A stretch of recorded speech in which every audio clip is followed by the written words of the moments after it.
Hello, स्वागत है आपका फ्री जीके के चैनल पे। मेरा नाम है किरण भाबर। आज के इस वीडियो में हम संपूर्ण भारतीय इतिहास कवर करने वाले हैं। 1000 प्रश्न आपको कवर करवाएंगे जो सभी एग्जाम के लिए काफ़ी ज़्यादा इंपॉर्टेंट है। आप चाहे किसी भी एग्जाम की तैयारी करो, चाहे वह यूपीएससी हो, एसएससी हो, रेलवे हो, बैंक, एनडीए, आर्मी, पुलिस, सभी एग्जाम में आपको पता है प्राचीन भारत से क्वेश्चन आते हैं, मध्यकालीन से क्वेश्चन आते हैं, आधुनिक भारत से क्वेश्चन आते हैं।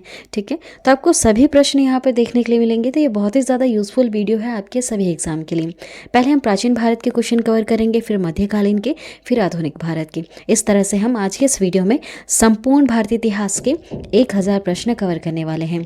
आप चाहे किसी भी एग्जाम की तैयारी करो, चाहे वह एसएससी हो, UPSC, railway, bank, NDA, army, police, किसी भी गवर्नमेंट एग्जाम की आप तैयारी करते हैं ना, वहाँ पर ये क्वेश्चंस 100% पूछने वाले हैं आपसे। तो चलिए शुरू करते हैं आज के इस वीडियो को। क्वेश्चन नंबर फर्स्ट है, इतिहास का पिता कहा जाता है हेरोडोटस को। ठीक है, इतिहास का पिता किसे कहा जाता है? हेरोडोटस को।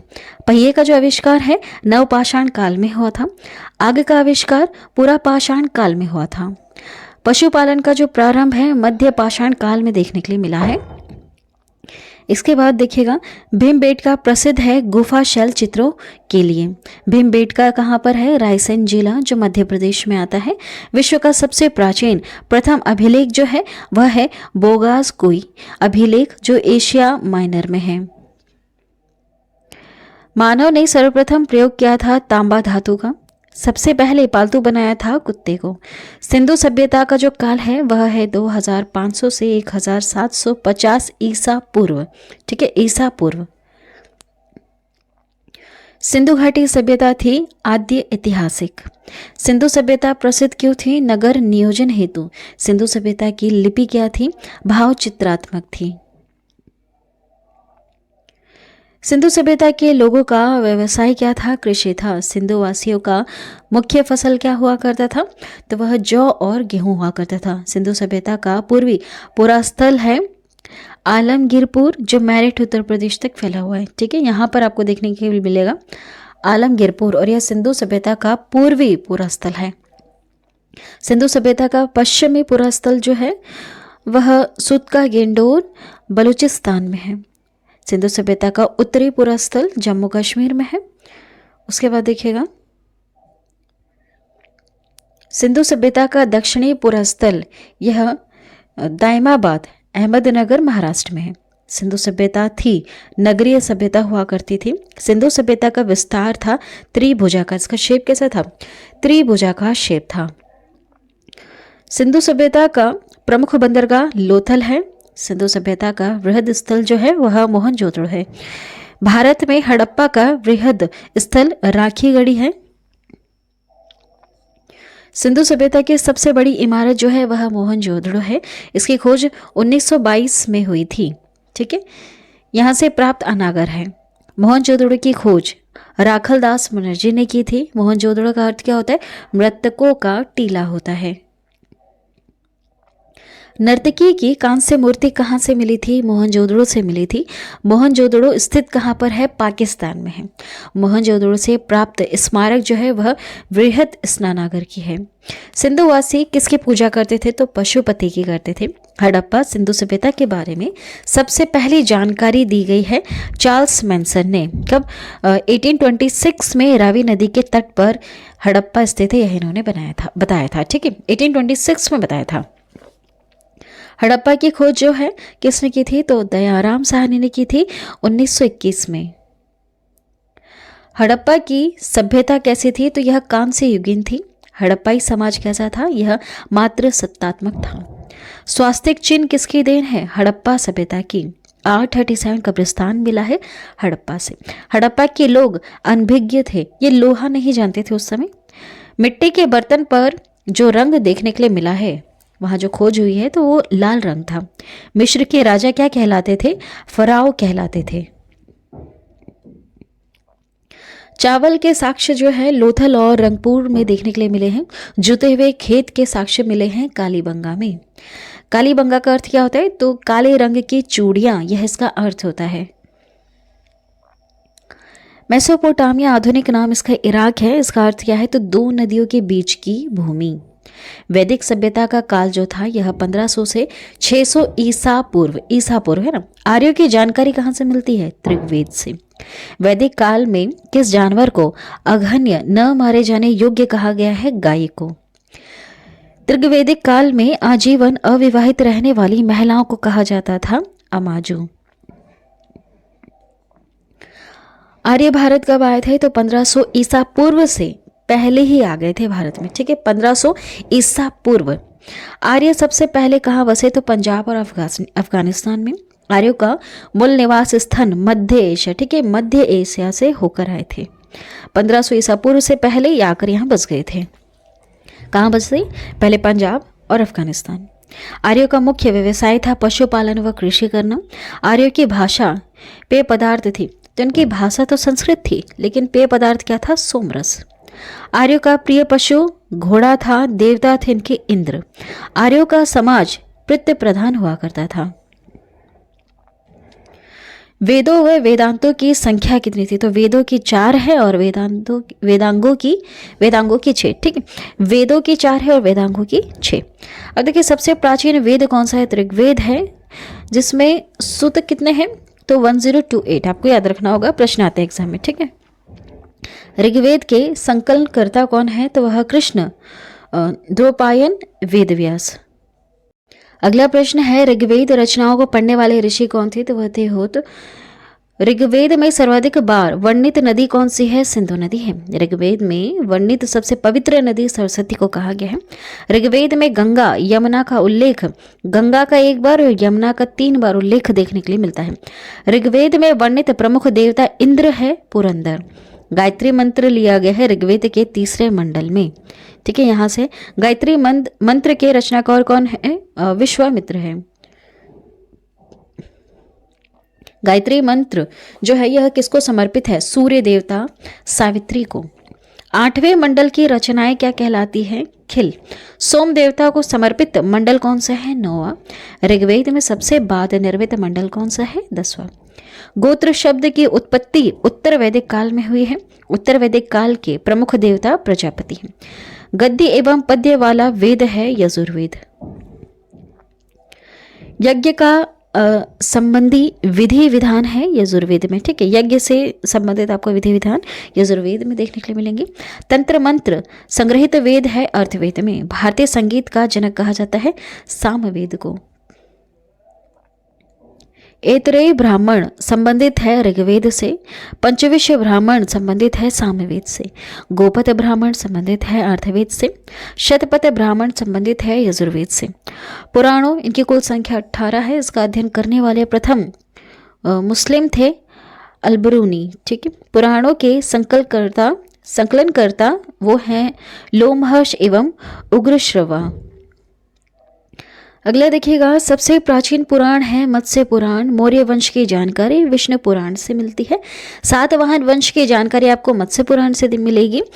गुप्त वंश की जानकारी वायु पुराण से मिलेगी। उपनिषद विषय वस्तु है दर्शन का। दर्शनों में सर्वाधिक प्राचीन सांख्य दर्शन है। न्याय सांख्य दर्शन के प्रवर्तन कौन है? तो न्याय के गौतम है और सांख्य दर्शन के कपिल हैं। योग मीमांसा दर्शन के प्रवर्तक कौन है? तो योग के तो पतंजलि है। मीमांसा के जैमिनी है। ब्राह्मण ग्रंथ संबंधित है कर्मकांड से।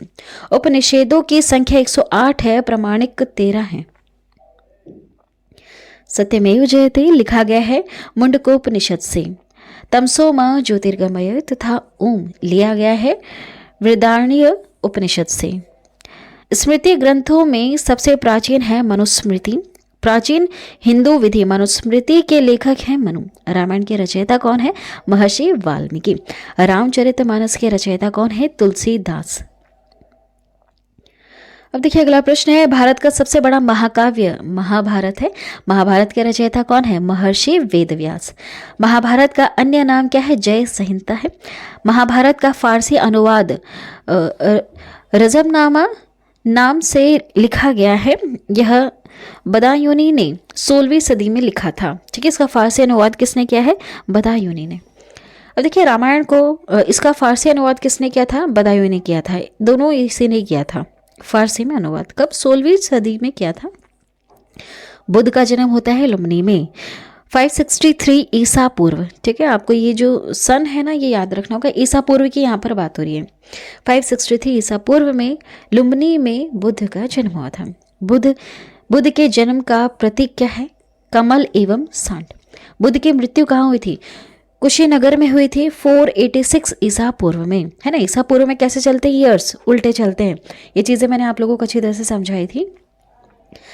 अब देखिए, बुद्ध की मृत्यु की घटना महापरिनिर्वाण कहलाती है। बुद्ध के पिता थे शुद्धोधन, ये शाक्य कुल के थे।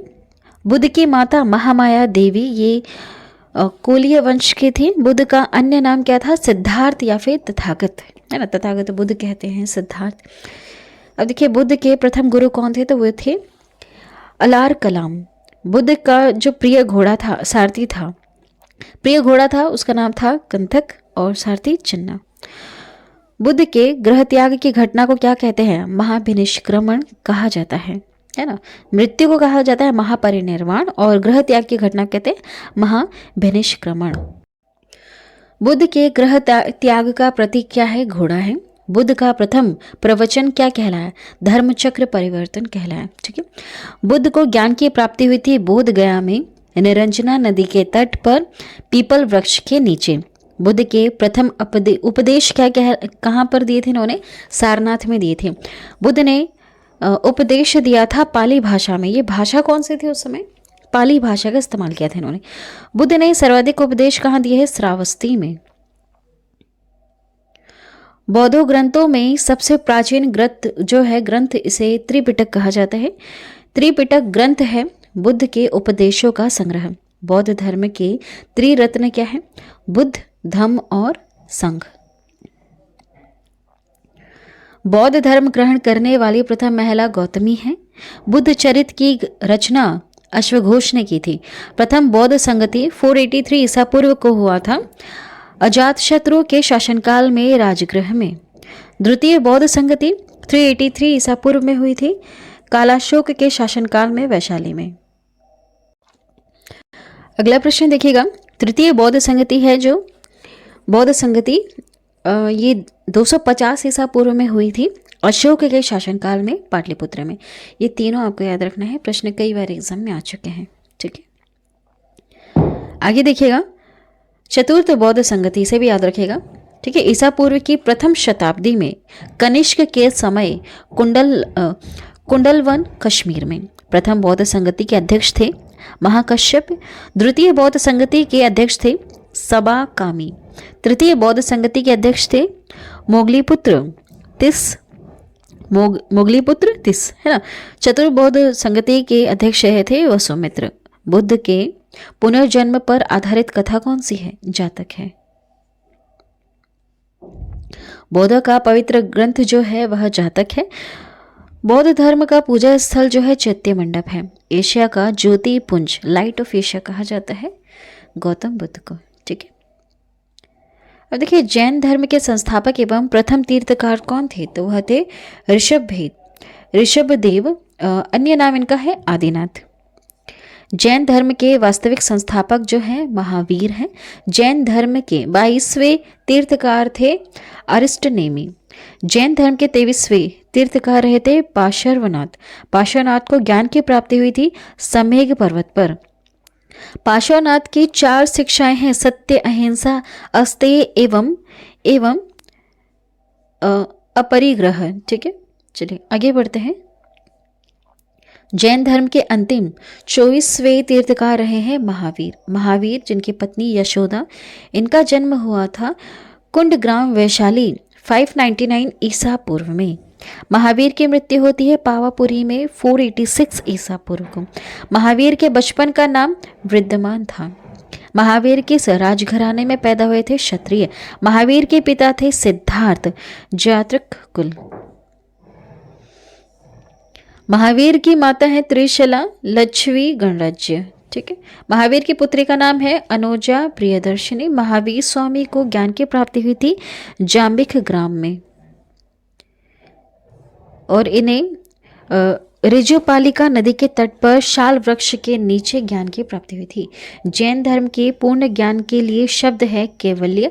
महावीर ने प्रथम उपदेश दिए थे राजगृह में। प्रथम शिष्य या फिर अनुयायी इनका बना था जमाली, जो इनका खुद का दामाद था। महावीर और बुद्ध दोनों ने उपदेश दिया था मगध नरेश बिंबिसार के शासनकाल में, दोनों ने उपदेश दिया था।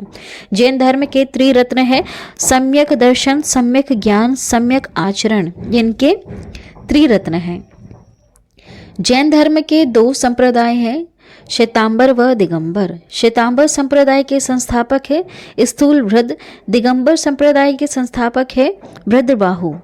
जैन तीर्थकार की जीवनी का उल्लेख कल्प सूत्र में देखने के लिए मिलता है। कल्प सूत्र की रचना की गई थी भृद्रबाहु ने। जैन साहित्य को कहा जाता है आगम। प्रथम जैन सभा 300 ईसा पूर्व को हुई थी पाटलिपुत्र में स्थूलभद्र की अध्यक्षता में। अगला प्रश्न है, दूसरी जैन सभा जो है 512 ईस्वी में हुई थी, वल्लभी में देवधर दी क्षमाश्रवण की अध्यक्षता में। आजीवक पंथ का प्रवर्तक कौन है? यह मखली गोशाल। भागवत वैष्णव धर्म के प्रवर्तक कौन है? कृष्ण है। श्रीमद् भागवत गीता लिखी गई है संस्कृत में। भक्ति आंदोलन का प्रारंभ अलवर संतों ने किया। सूफी धर्म आंदोलन का विकास 9वीं सदी में हुआ। इस्लाम धर्म के संस्थापक कौन है? हजरत मोहम्मद साहेब है, जिनका जन्म हुआ था 570 ईस्वी में मक्का में। हजरत मोहम्मद साहिब को ज्ञान की प्राप्ति हुई थी 1610 ईस्वी में हीरा नामक गुफा में। हिजरी सावंत की शुरुआत हुई है 622वीं ईस्वी में। मोहम्मद साहिब की मृत्यु होती है 632 ईस्वी। मदीना में उनके उत्तराधिकारी कहलाए खलीफा। इस्लाम धर्म का पवित्र जो ग्रंथ है उसे कुरान कहा जाता है। अगला प्रश्न है, ईसाई धर्म के संस्थापक कौन है? ईसा मसीह है। ईसाई धर्म का प्रमुख ग्रंथ बाइबल कहलाता है। ईसा मसीह का जो जन्म हुआ था 4 ईसा पूर्व में हुआ था बेथलहेम में। ईसा मसीह को सूली पर चढ़ाया जाता है 33वीं ईस्वी में। रोमन गवर्नर थे पोटियस द्वारा, ठीक, इनके द्वारा। पारसी धर्म के संस्थापक है पैगंबर जरथुस्त्र। पारसियों का धार्मिक ग्रंथ है जैन अवेस्ता। अगला देखो, 16 महाजनपदों की सूची मिलती है बौद्ध ग्रंथ में, अगुतर निकाय में एवं जैन ग्रंथ भगवती सूत्र में। 16 महाजनपदों की सूची देखने के लिए मिलती है। अवंती अंग की राजधानी, देखिए अवंती उज्जैन और अंग चंपा। कौशल मल की राजधानी, कौशल श्रावस्ती, मल कुशीनारा। अब देखिएगा, वत्स्य सूरसेन की राजधानी, वत्स्य कौशंबी की, सूरसेन मथुरा। वज्जी गांधार राजधानी, वज्जी जो है वैशाली की, गांधार जो है तक्षशिला की राजधानी। मगध के सबसे प्राचीन वंश का संस्थापक बृहद्रथ था। वास्तविक संस्थापक वैसे बिंबिसार रहा है। मगध की प्रथम राजधानी थी ग्रीवृज राजगृह। हरेक वंश का संस्थापक कौन था? बिंबिसार। बिंबिसार की हत्या किसने की थी? अजात शत्रु ने। अजात शत्रु कुणिक की हत्या किसने की थी? उदयन ने। पाटलिपुत्र की स्थापना की थी उदयन ने। पाटलिपुत्र जो है यह बसा हुआ है गंगा सोन के संगम पर। हरेक वंश का अंतिम राजा कौन था? तो वह था नगदशक, ठीक है, नगदशक। शिशुनाग वंश का संस्थापक था शिशुनाग। नंद वंश का संस्थापक था महापंद नंद। नंद वंश का अंतिम शासक कौन था? धनानंद था। अष्टाध्यायी प्रसिद्ध कृति है पाणिनि की। भारत पर प्रथम आक्रमण किसने किया था? तो याद रखिएगा, ईरानियों ने।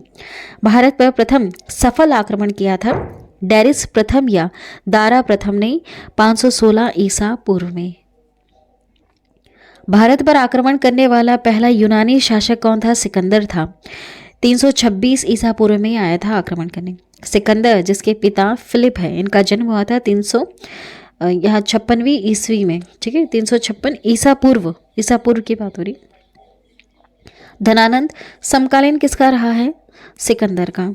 सिकंदर की मृत्यु हुई है 323वीं ईसा पूर्व बेबीलोन में।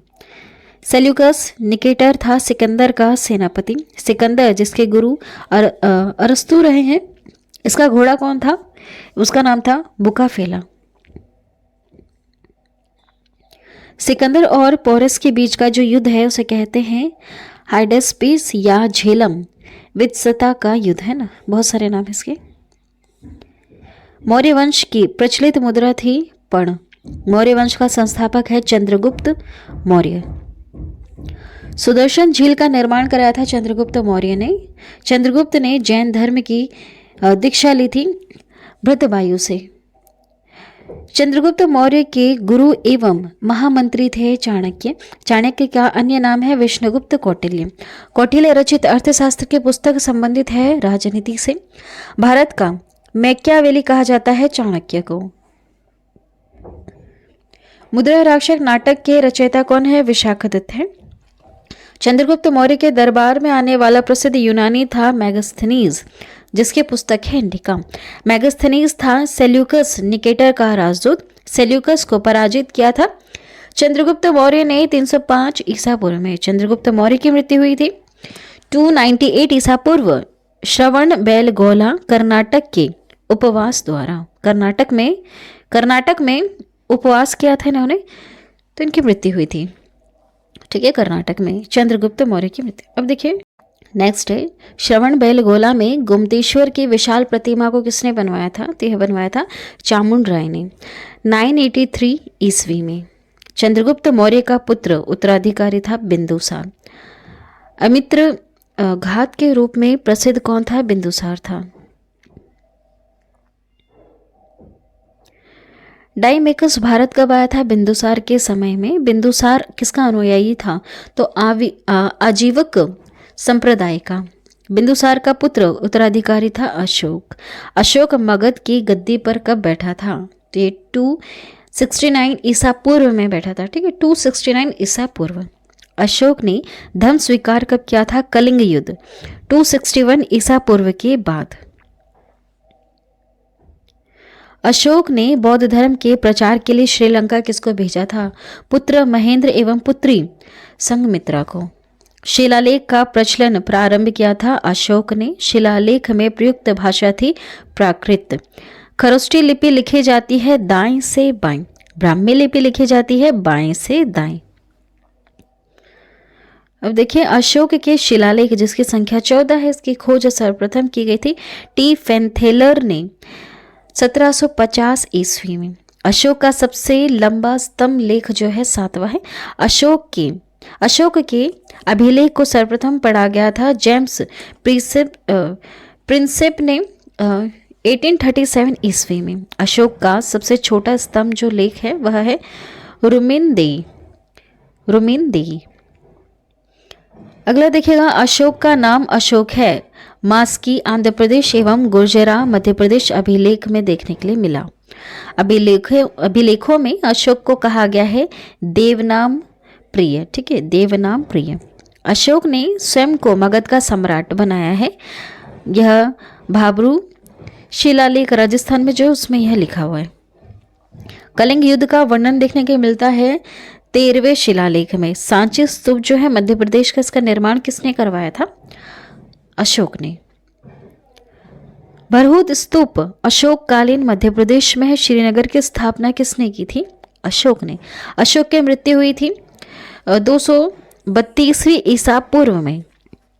मौर्य वंश का अंतिम शासक कौन था? बृहद्रथ था। शुंग वंश की स्थापना की गई है पुष्यमित्र शुंग ने। अशोक की मृत्यु होती है 332 ईसा पूर्व में, है ना। मौर्य वंश का अंतिम शासक कौन था? बृहद्रथ था। शुंग वंश की स्थापना पुष्यमित्र शुंग ने की थी। शुंग शासकों की राजधानी विदिशा हुआ करती थी। पुष्यमित्र शुंग ने अश्वमेघ यज्ञ करवाया थे। कितने करवाए थे? 2। महाभाष्य के रचयिता कौन है? पतंजलि। शुंग वंश का अंतिम शासक था देवभूति।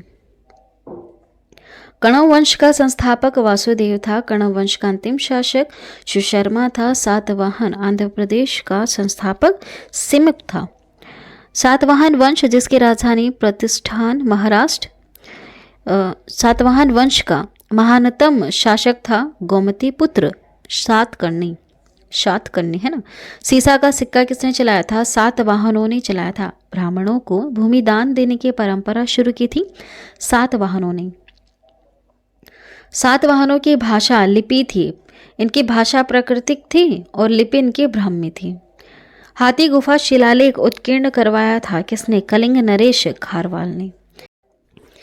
नेक्स्ट देखिएगा, भारत पर आक्रमण करने वाले विदेशी शासक कौन? ये विदेशी कौन कौन थे? तो हिंद थे, यूनानी थे, शक थे, पहलव थे, कुषाण थे। भारत में सर्वप्रथम सोने के सिक्के किसने जारी किए? हिंद ने, यूनानियों ने, इंडो ग्रीक शासकों ने, है ना। इन्होंने पहली बार सोने के सिक्के प्रचलित किए थे भारत देश में। भारत आने वाला प्रथम यवन कौन था? तो वो था डेमेट्रियस। प्रमुख हिंद यूनानी शासक कौन था? मेनांडर था। मेनांडर को किसने हराया था? पुष्यमित्र शुंग ने। मलिन पन्हो ग्रंथ की रचयिता की कौन है? रचनाकार इसके तो नागसेन है, मिलिंद पन्हो के। ठीक है। यूनानियों के बाद भारत कौन आए थे? शक आए थे। शकों का प्राचीन सबसे प्रतापी शासक कौन था? तो वह था रुद्रदामन। सुदर्शन झील का जीर्णोद्धार किसने करवाया था? रुद्रदामन ने। संस्कृत में जारी पहला अभिलेख था जूनागढ़ या गिरनार अभिलेख, जो रुद्रदामन द्वारा जारी किया गया था। कुषाण वंश का संस्थापक कौन था? कुजुल कटफिसेस था। कुषाण वंश का प्रसिद्ध शासक कौन था? कनिष्क। कनिष्क की पहली राजधानी थी पुरुषपुर। कनिष्क कुषाणों की राजधानी हुआ करती थी मथुरा। कनिष्क के दरबारी में थे नागार्जुन, अश्वघोष, वसुमित्र, चरक संहिता, जिसने चरक संहिता लिखी। आयुर्वेद के जनक किसे माना जाता है? चरक को। भारत का आइंस्टीन कहा जाता है नागार्जुन को। शून्यवाद के प्रवर्तक थे नागार्जुन। शिल्क मार्ग को आरंभ किसने कराया था? कनिष्क ने। शक संवत किसने चलाया था? कनिष्क ने 78 ईस्वी में। राष्ट्रीय कैलेंडर आधारित है शक संवत पर। ठीक है। देखिए, विक्रम संवत की शुरुआत हुई थी 58 ईसा पूर्व में। बुद्ध की मूर्ति का निर्माण कराया था कुषाण काल में। गांधार शैली फली फूली थी कुषाण काल में। शुद्ध सोने के सिक्के चलवाए थे कुषाणों ने। प्राचीनतम सिक्के कहलाते हैं आहत सिक्के। कुषाण वंश का अंतिम शासक था वासुदेव। गुप्त वंश का संस्थापक था श्रीगुप्त। गुप्त वंश का वास्तविक संस्थापक था चंद्रगुप्त प्रथम। ठीक है। गुप्त स्वंत चलाया था चंद्रगुप्त प्रथम ने 319 ईस्वी में। चंद्रगुप्त प्रथम का उत्तराधिकारी कौन था? समुद्रगुप्त था। सिक्कों पर वीणा बजाते हुए किसे दर्शाया गया है? समुद्रगुप्त को। भारत का नेपोलियन कहा जाता है समुद्रगुप्त को। समुद्रगुप्त का दरबारी कवि था हरिसेन। प्रयाग प्रस्थि, देखिए आगे बढ़ते हैं। प्रयाग प्रस्थि लेख रचना जिसके हरिसेन ने की, इसकी जानकारी मिलती है समुद्रगुप्त के संबंध में। यहाँ पर आपको जानकारी मिलेगी समुद्रगुप्त के बारे में। समुद्रगुप्त का उत्तराधिकारी हुआ था चंद्रगुप्त द्वितीय। चंद्रगुप्त द्वितीय विक्रमादित्य ने दूसरी राजधानी, पहली जो थी पाटलिपुत्र थी, दूसरी थी उज्जैन, से बनाया था।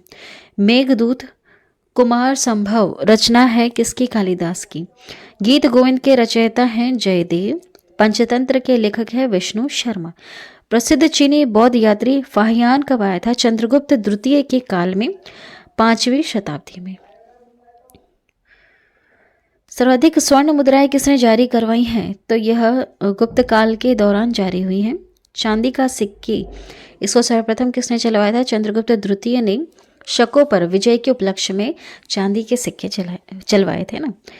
महरेली में स्थित राजा चंद्र के लौह स्तंभ को किसने बनाया था? चंद्रगुप्त द्वितीय ने। और देखिए, चंद्रगुप्त द्वितीय का उत्तराधिकारी हुआ है कुमारगुप्त। नालंदा विश्वविद्यालय की स्थापना कुमारगुप्त ने करवाई थी, है ना। काफी ज्यादा इंपॉर्टेंट। नालंदा विश्वविद्यालय को ध्वस्त किसने किया? बख्तियार खिलजी, गौरी का सेनापति था, इसने किया था।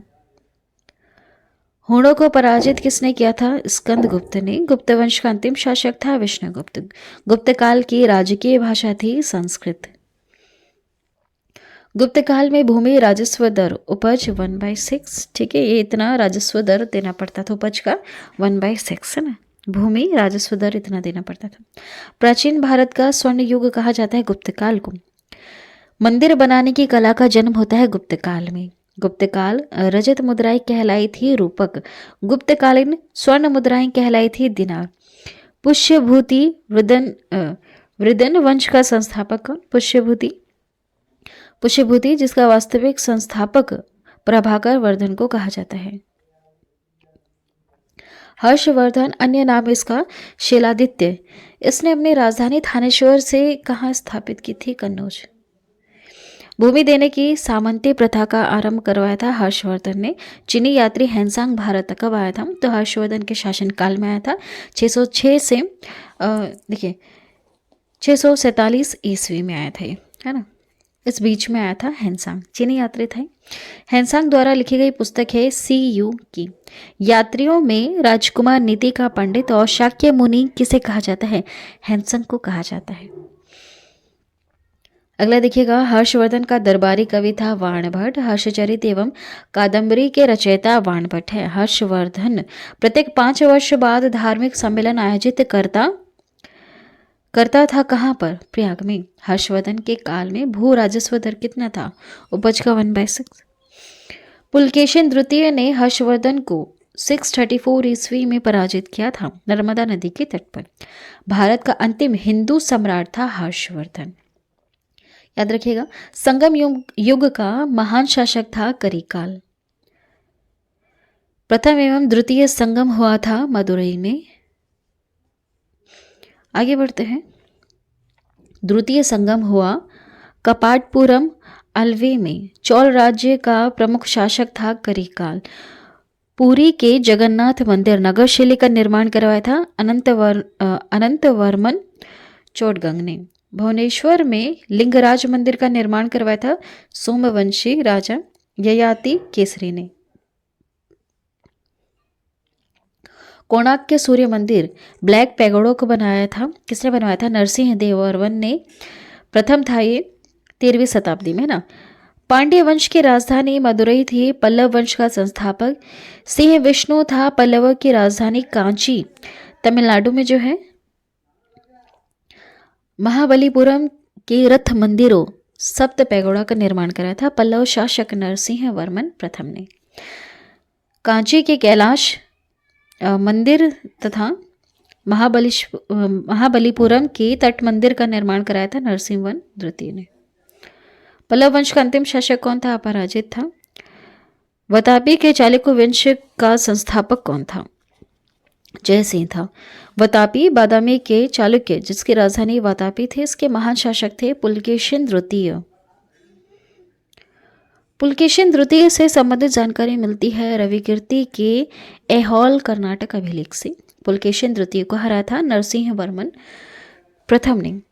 वेंगी के चालुक्य का संस्थापक था विष्णुवर्धन और होयसल वंश का संस्थापक था विष्णुवर्धन। ठीक है। होयसल वंश की राजधानी थी द्वार समुद्र। द्वार समुद्र का अन्य नाम था हेलिबिड जो कर्नाटक में है। होयसल वंश के अंतिम शासक कौन थे? ये थे बलाल तृतीय। राष्ट्रकूट वंश का संस्थापक था दंती दुर्ग।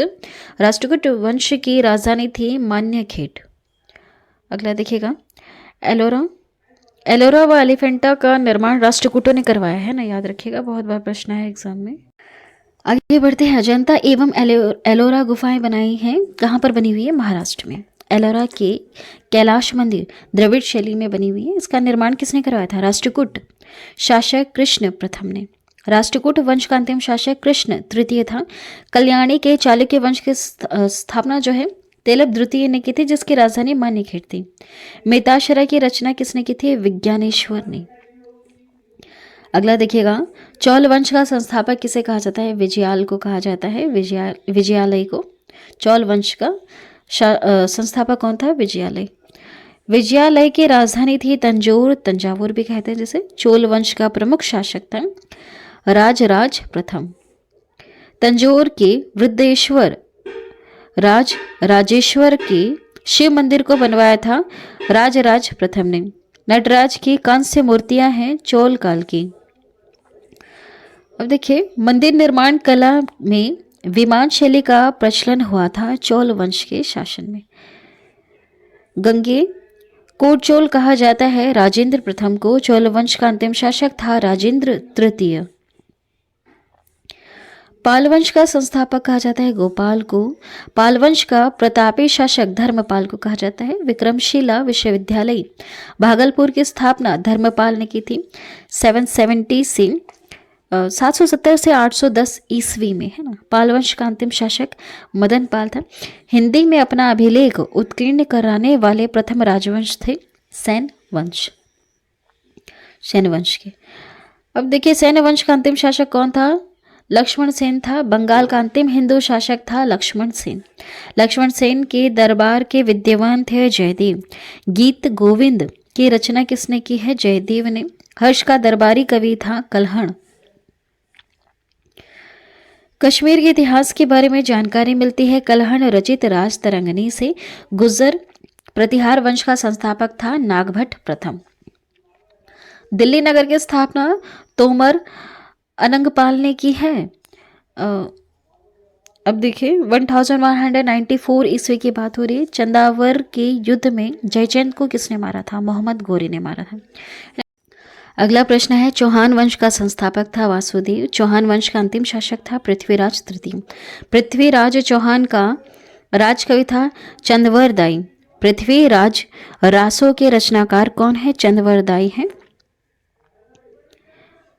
पृथ्वीराज रासो रचना किसकी है? चंदवरदाई का, ठीक है। पृथ्वीराज चौहान ने मोहम्मद गौरी को कब हराया था? तो 1191 ईस्वी में तराइन के प्रथम युद्ध में। चंदेल वंश का संस्थापक था नन्नुक। खजुराहो मंदिर का निर्माण चंदेलों ने थंग ने करवाया था, ठीक है। चंदेलो थंग। अब देखिए चंदेल वंश का सबसे प्रतापी शासक कौन था? यशोवर्मन था। यशोवर्मन। चंदेल वंश का आखिरी शासक था परमल। सोलंकी वंश का संस्थापक था मूलराज प्रथम। सोलंकी वंश के प्रमुख शासक थे भीम प्रथम। महमूद गजनवी ने सोमनाथ मंदिर पर आक्रमण किया था भीम प्रथम के शासनकाल में। अगला है दिलवाड़ा के प्रसिद्ध जैन मंदिर को बनवाया था भीम प्रथम के सामंत विमल शाह ने। सोलंकी वंश का अंतिम शासक कौन है? भीम तृतीय। मेवाड़ की राजधानी चित्तौड़ में विजय स्तंभ को किसने बनवाया? यह बनवाया राणा कुंभा ने 1448 ईस्वी में। महाराणा संगा ने इब्राहिम लोदी को पराजित किया था खातोली युद्ध में 1518 ईस्वी में। अब मध्यकालीन भारत से प्रश्न कवर करेंगे हम। अरबों ने भारत पर पहला सफल आक्रमण कब किया था? मोहम्मद बिन कासिम के नेतृत्व में। भारत पर आक्रमण करने वाला प्रथम मुस्लिम शासक था मोहम्मद बिन कासिम। क्या आया था? 712 ईस्वी में। अरबों ने संघ पर विजय पाई थी 1712 ईस्वी में। जजिया कर का प्रचलन किया था मोहम्मद बिन कासिम अरबी ने, ठीक है, ये अरबी था। भारत पर प्रथम तुर्क आक्रमणकारी कौन था? महमूद गजनवी था, जिसका उद्देश्य सिर्फ धन लूटना था। महमूद गजनवी ने भारत पर हमला किया कितनी बार? 17 बार, और पहला आक्रमण इसने 1000 ईस्वी में किया था।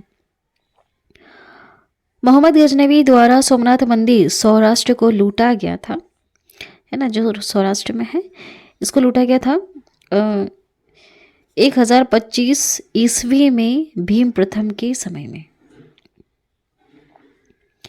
आगे बढ़ते हैं। महमूद गजनवी का अंतिम भारतीय आक्रमण था 1027 ईस्वी में। किसके विरुद्ध था? तो जाटों के। सुल्तान उपाधि धारण करने वाला प्रथम शासक था महमूद गजनवी। इसे सुल्तान की उपाधि दी गई थी। महमूद गजनवी के दरबार में कौन थे? फिरदौसी जो कवि था, उतबी इतिहासकार था। किताब उल यामिनी तथा तारिक ए यामिनी पुस्तक की रचना की थी उतबी ने। महमूद गजनवी की मृत्यु होती है 1030 ईस्वी में। शाहनामा के लेखक थे फिरदौसी, फारसी में लिखा हुआ था, ठीक है, ये फारसी था। अलबरूनी अबू रेहान भारत में कब आया था? तो महमूद गजनवी के साथ 11वीं सदी में। पुराणों का अध्ययन करने वाला प्रथम मुसलमान था अलबरूनी, जिसकी पुस्तक किताब उल हिंद थी। अब देखिए, भारत में मुस्लिम साम्राज्य का संस्थापक है मोहम्मद गौरी। मोहम्मद गौरी ने भारत पर प्रथम आक्रमण कब किया और जीता? तो 1175 ईस्वी में मुल्तान पर ये पहला आक्रमण करता है और जीतता है। मोहम्मद गौरी का भारत में पहली पराजय कब किसके द्वारा होती है? तो भीम द्वितीय ने इसे पराजित किया था। कब? 1178 ईस्वी में।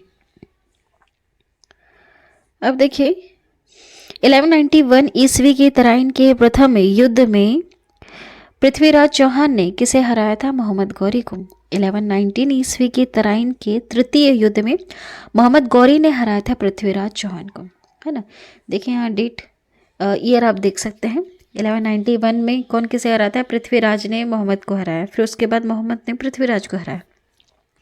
फिर 1194 के चंदावा युद्ध में मोहम्मद गौरी ने हराया गढ़वाल कन्नौज राजा जयचंद को, ठीक है, जो इनके ससुर भी थे। मोहम्मद गौरी की हत्या कब होती है? 15 मार्च 1206 में खोखर नामक जाट उप समूह के लोगों ने इसकी हत्या की थी। अब देखिए, दिल्ली सल्तनत का संस्थापक कौन था? तो वो था कुतुबुद्दीन ऐबक। मोहम्मद गौरी का यह दास था, ठीक है। दिल्ली सल्तनत का वास्तविक संस्थापक कहा जाता है इल्तुतमिश को। ऐबक का यह गुलाम था।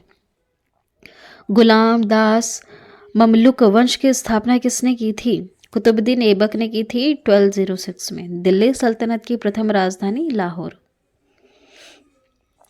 लाहौर से राजधानी दिल्ली लाया था इल्तुतमिश। गुलामों का गुलाम कहा गया है इल्तुतमिश को।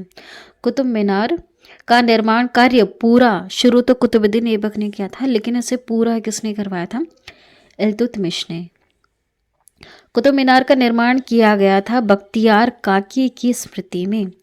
लाख बख्श कहलाता है कुतुबुद्दीन ऐबक। 2.5 दिन का झोपड़ा नामक मस्जिद का निर्माण करवाया था ऐबक ने अजमेर में। ख्वाजा मुइनुद्दीन चिश्ती की दरगाह अजमेर में है। गौरी ने प्रथम उक्ता प्रदान किया था ऐबक को। कुतुबुद्दीन ऐबक की मृत्यु 1210 ईस्वी में चौगान पोलो खेलते समय घोड़े से गिरकर हुई थी। कुतुबुद्दीन ऐबक का मकबरा लाहौर में है। कुतुबुद्दीन ऐबक का उत्तराधिकारी आराम शाह गुलाम वंश का वास्तविक संस्थापक इल्तुतमिश को कहा गया है। एकता प्रथा की शुरुआत इल्तुतमिश ने की थी। तुर्कान ए चिहलगानी का गठन इल्तुतमिश ने किया था ना। शुद्ध अरबी सिक्के चलवाए थे इल्तुतमिश ने। चांदी का टंका और तांबे का जीतल नामक सिक्के चलवाए थे इल्तुतमिश ने। मंगोल शासक चंगेज खां तेमुचिन ने भारत पर आक्रमण किया था इल्तुतमिश के समय में। इल्तुतमिश ने बिहार में अपना प्रथम सूबेदार बनाया था मलिक जानी को एवाज के स्थान पर। भारत की प्रथम मुस्लिम महिला शासक थी रजिया सुल्तान। यह इल्तुतमिश की पुत्री थी। रजिया ने विवाह किया था अल्तुनिया से। रजिया की हत्या जो होती है ना, रजिया की हत्या, यह पहली मुस्लिम महिला शासिका थी। रजिया की हत्या होती है 1240 ईस्वी में केथल में डाकुओं ने कर दी थी। बलवन का पूरा नाम था गयासुद्दीन बलवन। बलवन का वास्तविक नाम था बहाउद्दीन। बलवन ने अपनी पुत्री का विवाह किया था 1249 ईस्वी में नासिरुद्दीन महमूद से। टोपी सीकर अपना जीवन निर्वाह करने वाला सुल्तान कौन था? तो वह था नासिरुद्दीन महमूद। बलवन को उलुग खां की उपाधि किसने दी थी? तो नासिरुद्दीन मोहम्मद ने दी थी। लोह एवं रक्त की नीति किसने अपनाई? बलवन ने। फारसी त्योहार नौरोज का आरंभ किया? बलवन ने। दीवान अर्ज की स्थापना की? बलवन ने। सिजदा पेबोस की प्रथा लागू किसने की? बलवन ने। अमीर खुसरो दरबारी कवि थे बलवन की। नेक्स्ट दिखेगा, भारत का तोता कहा गया है अमीर खुसरो को। रास्तों सिद्धांत का पहला प्रतिपादक कौन था? तो वह था बलवन। गुलाम वंश का अंतिम शासक समुद्दीन कैमूर से। खिलजी वंश जिसकी राजधानी किलोखरी थी, इसकी स्थापना जलालुद्दीन फिरोज खिलजी ने की थी। दक्षिण भारत पर प्रथम आक्रमण किसने किया था? जलालुद्दीन फिरोज खिलजी के शासनकाल में हुआ था। फिरोज खिलजी की हत्या किसने की थी? अलाउद्दीन खिलजी ने। अलाउद्दीन खिलजी के बचपन का नाम था अली एवं गुरशास्प। अलाउद्दीन खिलजी का सेनापति मलिक काफूर था। 1000 दिनारी कहलाता था मलिक काफूर। सिकंदर ए सानी अर्थात द्वितीय सिकंदर की उपाधि धारण की थी अलाउद्दीन खिलजी ने। भूमि की पैमाइश कराकर लगान वसूली आरंभ करने वाला पहला सुल्तान अलाउद्दीन खिलजी था। घोड़ा दागने तथा सैनिकों की हुलिया लिखने की प्रथा आरंभ किसने की थी? अलाउद्दीन खिलजी ने। बाजार नियंत्रण प्रणाली दीवान रियासत लागू किसने किया था? अलाउद्दीन खिलजी ने। गुप्तचर विभाग को संगठित किया था अलाउद्दीन ने। अलाई दरवाजा और हौज ए खास का निर्माण करवाया था अलाउद्दीन ने। एकता प्रथा को समाप्त किया था अलाउद्दीन खिलजी ने। रानी पद्मावती थी चित्तौड़ की रानी और राजा रत्न सिंह की पत्नी थी। पद्मावत महाकाव्य की रचना की है मलिक मुहम्मद जायसी ने 1540 ईस्वी में। तुगलक वंश का संस्थापक कौन था? गयासुद्दीन तुगलक या गाजी मलिक था। सिंचाई के लिए नहरों का निर्माण कराने वाला पहला शासक था गयासुद्दीन तुगलक। तुगलकाबाद नगर का निर्माण तथा गाजी उपाधि धारण करने वाला प्रथम सुल्तान गयासुद्दीन था। तुगलकनामा के लेखक थे अमीर खुसरो। अमीर खुसरो के गुरु थे नाजिमुद्दीन औलिया। अब देखिए, मोहम्मद बिन तुगलक का नाम जुना खान था। सन की पागल सुल्तान मोहम्मद बिन तुगलक को कहा जाता है। भारत में सर्वप्रथम सांकेतिक मुद्रा का प्रचलन किया था मोहम्मद बिन तुगलक ने। कृषि विकास के लिए दीवाने अमीर कोही विभाग की स्थापना मोहम्मद तुगलक ने की। अपनी राजधानी दिल्ली से दौलताबाद देवगिरी कौन लेकर गया? मोहम्मद बिन तुगलक। दिल्ली से दौलताबाद ले गया था अपनी राजधानी को। इब्न बतूता मोरक्को यात्री भारत कब आया? मोहम्मद बिन तुगलक के समय में 1333वीं ईस्वी में। इब्न बतूता ने अपनी यात्रा वृत्तांत लिखा है किताब उल रहेला ग्रंथ में अरबी भाषा में। विजयनगर एवं बहमनी राज्य की स्थापना की थी मोहम्मद बिन तुगलक के शासनकाल में। मोहम्मद बिन तुगलक का उत्तराधिकारी बना फिरोज तुगलक, जो उसका चचेरा भाई था। ब्राह्मणों पर जजिया कर लगाया था फिरोज तुगलक ने। दीवान एक हेरात की स्थापना फिरोज तुगलक ने की थी। सिंचाई कर हक ए शर्ब लागू करने वाला दिल्ली का पहला सुल्तान था फिरोज तुगलक। फिरोज तुगलक द्वारा स्थापित दार उल शफा था एक खैराती अस्पताल। जौनपुर नगर को बसाया था फिरोज शाह तुगलक ने। भारत का सिराज कहलाता है जौनपुर। अगला प्रश्न है, तुगलक वंश का अंतिम शासक नासिरुद्दीन मोहम्मद। इसी के समय 1398 में मंगोल शासक तैमूर ने भारत पर आक्रमण किया था। सैद वंश का संस्थापक खिजरखा को कहा जाता है। सैद वंश का अंतिम शासक आलम शाह था। लोदी वंश की स्थापना बहलोल लोदी ने की है। दिल्ली की गद्दी पर बैठने वाला पहला अफगान शासक था बहलोल लोदी। बहलोल लोदी के मकबरे को किसने बनवाया था? सिकंदर लोदी ने। बहलोल लोदी का यह पुत्र था। कबीर समकालीन किसके थे? सिकंदर लोदी के।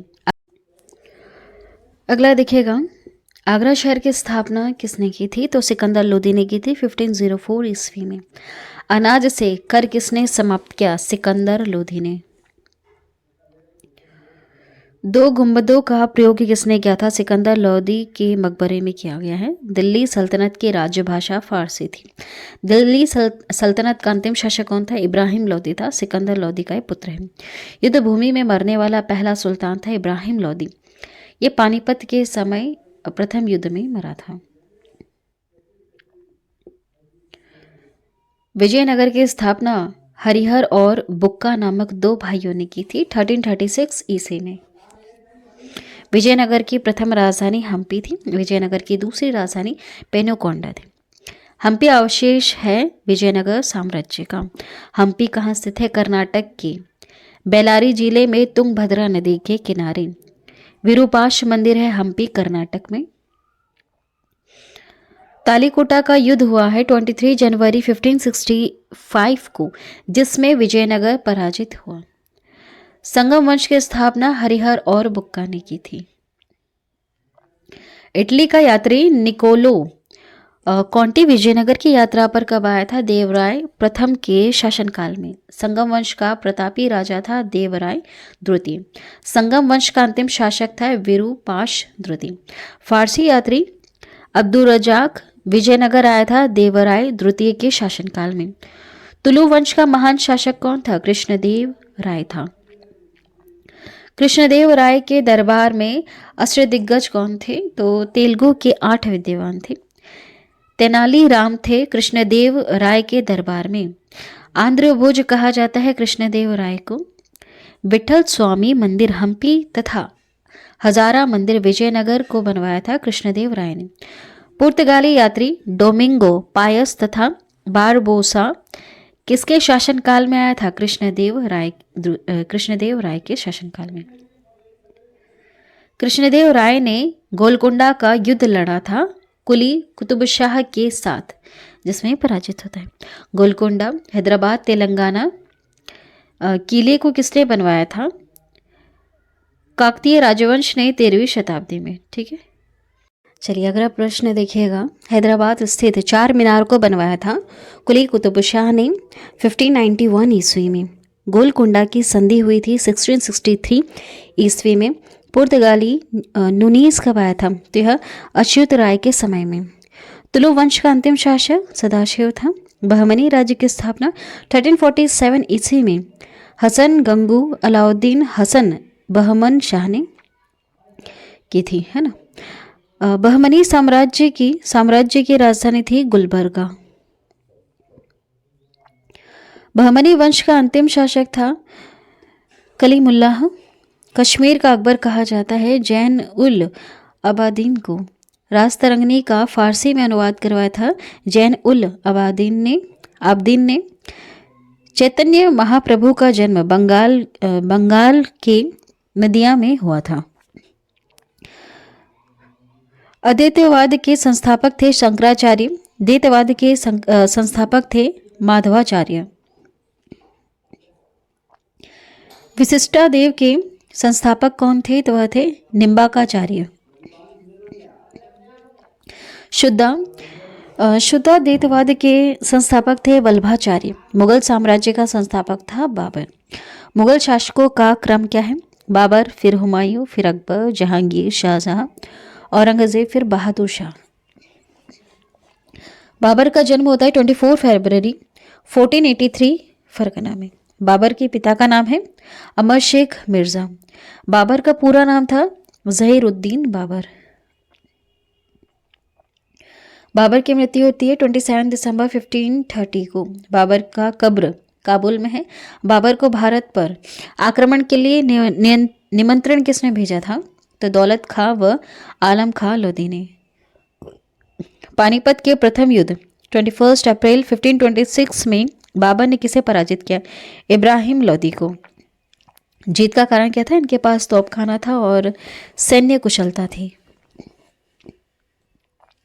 बाबर ने प्रथम बार तोप का प्रयोग किया था बाजोरा एवं भैरा के युद्ध में। खानवा का युद्ध हुआ था बाबर और राणा संगा, जिसमें पराजित हुए थे। इनके बीच में जिसमें राणा संगा पराजित हुआ था, बाबर जीता था। इनके बीच में 17 मार्च 1527 को यह युद्ध हुआ था। बाबर ने गाजी उपाधि ग्रहण की थी खानवा के युद्ध के बाद।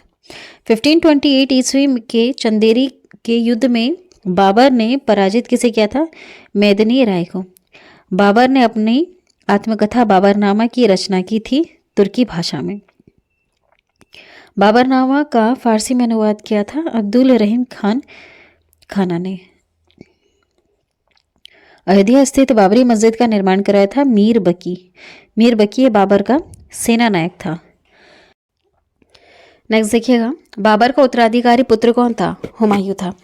हुमायूं का पूरा नाम था नासिरुद्दीन हुमायूं। हुमायूं की पत्नी थी हामिदा बानो बेगम।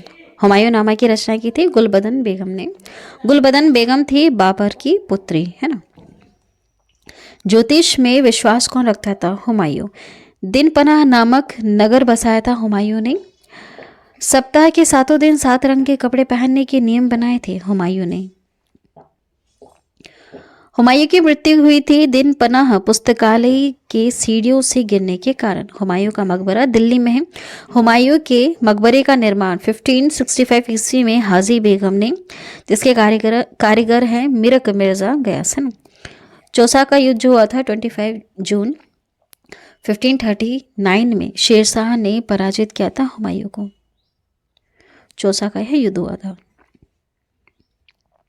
शेरशाह का बचपन का नाम क्या था? फरीद खां। शेरशाह को शेर खां की उपाधि दी थी दक्षिण बिहार के सूबेदार बहार खां लोहानी ने। डाक प्रथा का प्रचलन किया था शेरशाह ने। अपने नाम से खुतबा प्रशंसा भाषण पढ़वाया था किसने? शेरशाह ने चौसा युद्ध के बाद। बेलग्राम कन्नौज के युद्ध 17 मई 1540 में शेरशाह ने पराजित किया था हुमायूं को। ग्रैंड ट्रंक रोड की मरम्मत किसने करवाई थी? शेरशाह ने। शेरशाह के काल में भू राजस्व दर थी कुल उपज का 1/3। शेरशाह सूरी की मृत्यु कब हुई थी? कालिंजर में तोप के गोले के विस्फोट से 1545 ईस्वी में। शुद्ध चांदी का जो सिक्का है तथा रुपए का सिक्का किसने ढलवाया था? तो शेरशाह सूरी द्वारा। मलिक मोहम्मद जायसी, जिसकी रचना 12 मासा, समकालीन किसका था? शेरशाह का। वासवदाता की रचना किसने की है? भास ने की। ठीक है, स्वप्न वासवदाता। शेरशाह का मकबरा कहाँ स्थित है? सासाराम में। अकबर जलालुद्दीन का जन्म हुआ था 15 अक्टूबर 1542 को अमरकोट, पाकिस्तान। अकबर की मां का नाम था हमीदा बानो। अकबर का राज्याभिषेक 14 फरवरी 1556 को हुआ था कालानूर में बैरम खां के द्वारा। अकबर का राजस्व मंत्री था टोडरमल। पानीपत के द्वितीय युद्ध 5 नवंबर 1556 में अकबर ने पराजित किया था हेमू को। पानीपत की लड़ाई में मुगल सेना का नेतृत्व किसने किया था? बैरम खां, अकबर का संरक्षक इसने। अकबर ने खान ए खाना की उपाधि दिया था बैरम खां को। खान ए खाना है ना। अकबर ने जड़ी कलम तथा शीरी कलम की उपाधि दी थी किसे? जड़ी कलम की उपाधि दी थी मोहम्मद हुसैन कश्मीरी को, और शीरी कलम की उपाधि थी अब्दूस समद को। धर्मनिरपेक्ष दृष्टिकोण कौन रखता था? अकबर। अकबर ने राजनीतिक विजय की शुरुआत 1562 ईस्वी में मालवा विजय से की। बाज बहादुर था मालवा का अंतिम सुल्तान। अकबर द्वारा चित्तौड़ पर विजय हुई थी 1567 में। हल्दी घाटी के युद्ध जो 18 जून 1576 में अकबर ने हराया था महाराणा प्रताप को। हल्दी घाटी युद्ध में अकबर महाराणा प्रताप के सेना का सेनापति कौन था? तो अकबर का तो मानसिंह था, महाराणा प्रताप का हकीम खान था। फतेहपुर सीकरी के बुलंद दरवाजे को बनवाया था अकबर ने 1572 ईस्वी में गुजरात विजय के उपलक्ष्य में। अकबर के दरबार में आने वाला प्रथम अंग्रेज था रॉबर्ट फिच। 1588 में हेक्टर जहाज से आया था। मनसबदारी प्रथा लागू की थी अकबर ने। इबादत खाना स्थापित किया था अकबर ने। जाब्ती प्रणाली का प्रचलन किया था अकबर ने। अकबर का राजकवि था फैजी। आईन अकबरी के रचयिता कौन है? अबुल फजल थे। तुलसीदास समकालीन थे अकबर के, है ना, उस समय थे तुलसीदास। मीराबाई किसके समकालीन थी? तुलसीदास की, है ना, उस समय की बात है। मीराबाई भी तब थी, तुलसीदास भी था, अकबर भी था। मीराबाई का जन्म हुआ था 1499 में मेतड़ा राजस्थान के कुदबी ग्राम में। मीराबाई के गुरु थे रैदास या संत रविदास। पंचमहल को बनवाया था अकबर ने। नवरत्न विद्वान कवि संबंधित है अकबर से। दिन ए इलाही या तौहीद ए इलाही धर्म को अकबर ने शुरू किया था 1582 में, है ना। दिन ए इलाही के पुरोहित थे अबुल फजल। अकबरनामा की रचना की थी अबुल फजल ने। अबुल फजल की हत्या वीर सिंह बुंदेला ने की थी। शेख सलीम चिश्ती समकालीन थे अकबर के। शेख सलीम चिश्ती किसके समकालीन थे? अकबर के। अकबर की मृत्यु होती है 1605 में आतिसार रोग से। अकबर का मकबरा है सिकंदरा, आगरा में। नेक्स्ट क्वेश्चन है, अकबर का मकबरा किसने बनवाया था? जहांगीर ने। तानसेन, जिसका मूल नाम है रामतनु पांडे, यह प्रसिद्ध संगीतकार था अकबर के दरबार का। तानसेन का मकबरा कहाँ स्थित है? ग्वालियर में। तानसेन के प्रारंभिक गुरु कौन थे? मोहम्मद गौस। फैजी तथा बिरबल कहाँ थे? अकबर के दरबार में। बिरबल के बचपन का नाम क्या था? महेश दास। दास प्रथा का अंत 1562 ईस्वी में हुआ। तीर्थकर को समाप्त किया गया 1563 में। किसने किया? अकबर ने। जजिया कर को समाप्त किया था 1564 ईस्वी में। मजहर की घोषणा की थी 1579 में अकबर ने। जहांगीर अकबर पुत्र का जन्म हुआ था 1569 में। जहांगीर के बचपन का नाम सलीम। सलीम के शिक्षक थे अब्दुल रहीम खान खना, है ना। जहांगीर की पत्नी थी नूरजहां मेहरुनिसा। नूरजहां का प्रथम विवाह अली कुली बेग से हुआ था। नूरजहां के पिता थे मिर्जा गयास बेग। गुलाब से इत्र निकालने की विधि किसने खोजी थी? तो असमत बेगम ने। यह नूरजहां की मां थी। न्याय की जंजीर स्थापित की थी जहांगीर ने। चित्तौड़ की संधि जहांगीर के समय 1615 में हुई। दू अस्पा तथा सिंह अस्पा प्रथा जहांगीर ने चलाई थी। जहांगीर का मकबरा शाहदरा लाहौर में है। जहांगीर का मकबरा बनवाया था नूरजहां ने। तंबाकू पर प्रतिबंध लगाया था जहांगीर ने। भक्त तुकाराम समकालीन थे जहांगीर के। उस्ताद मंसूर तथा अबुल हसन चित्रकार थे जहांगीर के समय। चित्रकला का यह स्वर्णकाल था। पक्षियों का सबसे बड़ा चित्रकार था उस्ताद मंसूर। जहांगीर के दरबार में आने वाले प्रथम अंग्रेज कौन था? विलियम हॉकिंस 1608 में आया था। जहांगीर ने खान उपाधि दी थी हॉकिंस को। थॉमस रो भारत आया था 1615 में। थॉमस रो जहांगीर के दरबार आया था 1616 में। जहांगीर के पुत्र का नाम था शाहजहां।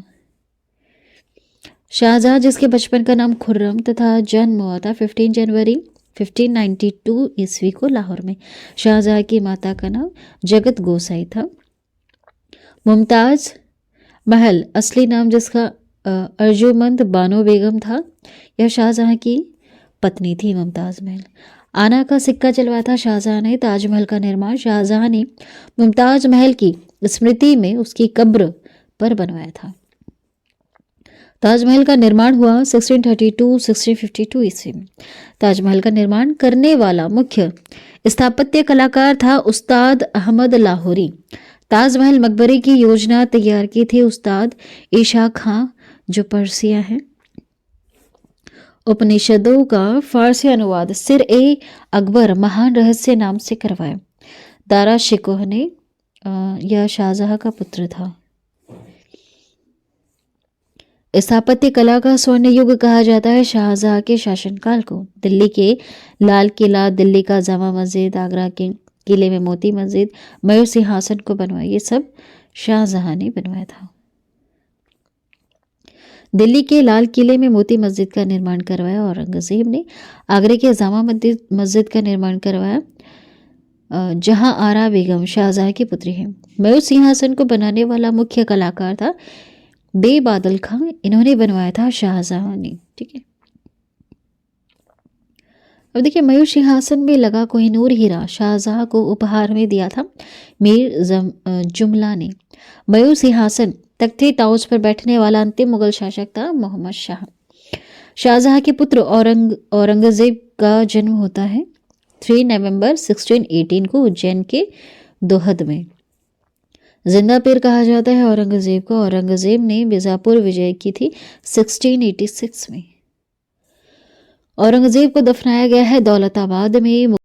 अगला प्रश्न देखिएगा, मुगल वंश का शासक जिसका 2 बार राज्याभिषेक हुआ, एक 1658 में, दूसरा 1659 में, वह था औरंगजेब। इसका बीवी का मकबरा कहाँ है?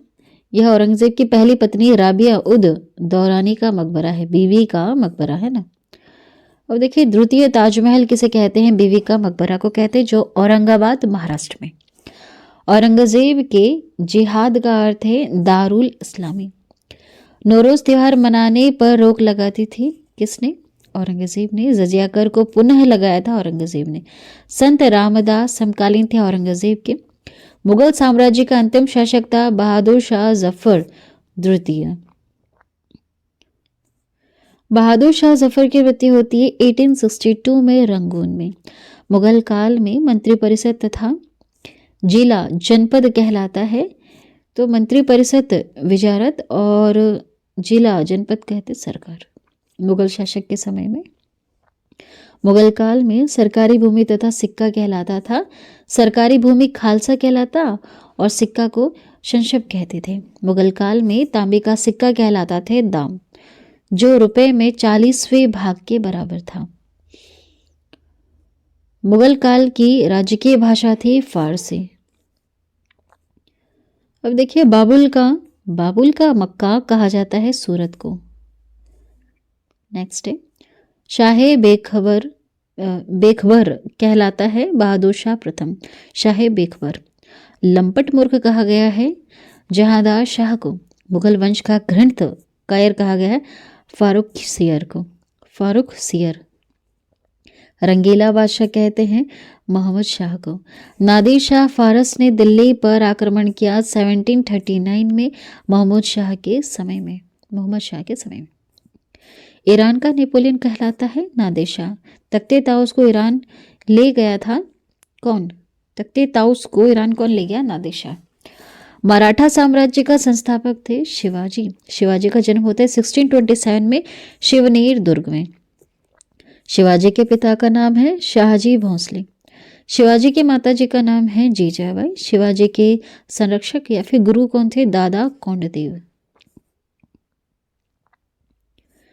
शिवाजी के आध्यात्मिक गुरु थे रामदास। शिवाजी ने राज्याभिषेक करवाया था 1674 में काशी के विद्यमान गंगा भट्ट से रायगढ़ जिले में।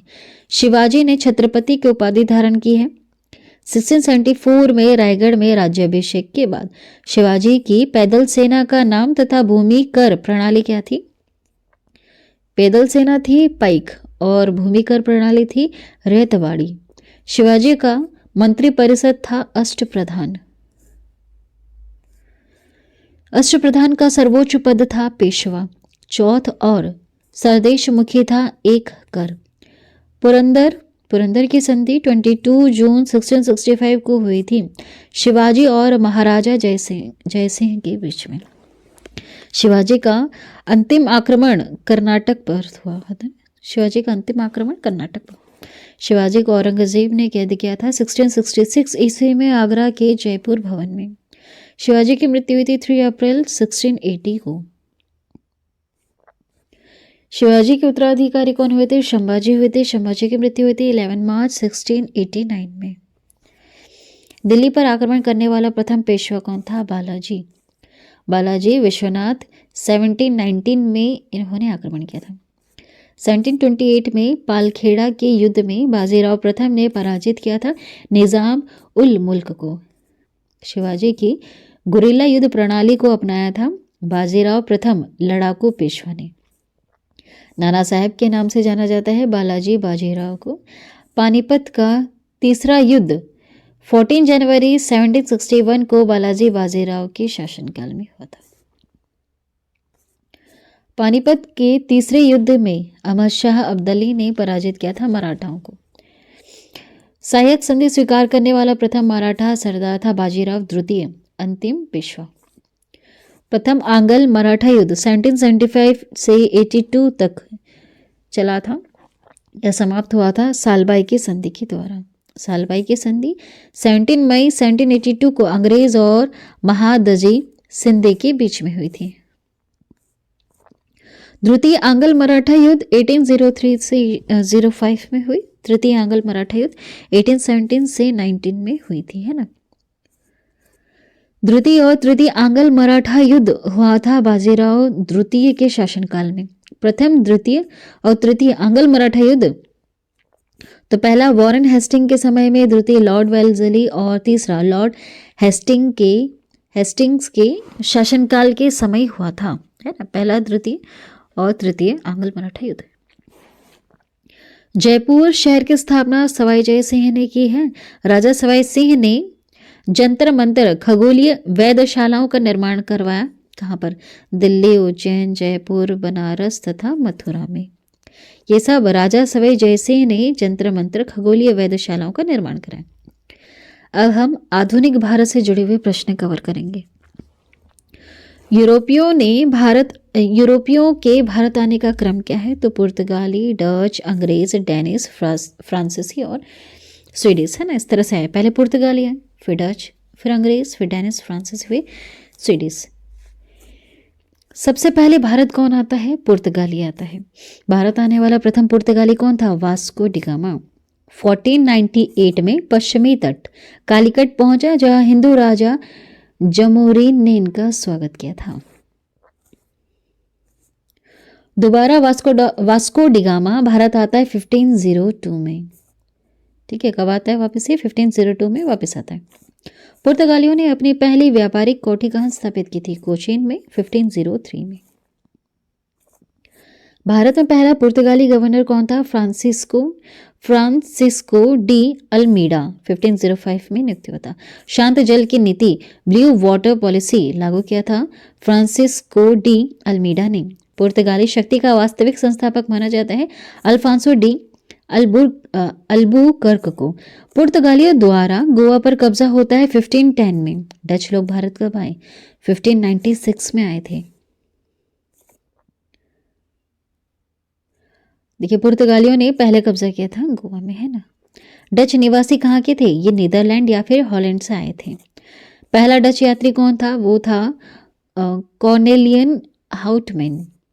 ईस्ट इंडिया कंपनी की स्थापना होती है 1600 में। ठीक है, डचों ने अपनी पहली व्यापारिक कोठी फैक्ट्री कहाँ स्थापित की? मुसलीपट्टम में 1605 में। 1605। अहमदनगर का विलय होता है 1632 में। डचों का भारत में पतन हुआ।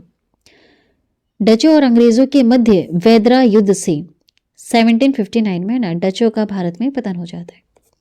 लड़ाई किनके बीच में होती है? डच और अंग्रेजों के बीच में। अंग्रेजों ने 1613 में अपनी पहली स्थायी फैक्ट्री सूरत में स्थापित की, जहांगीर के अनुमति से। सूरत, ये गुजरात का सूरत है यहाँ पर।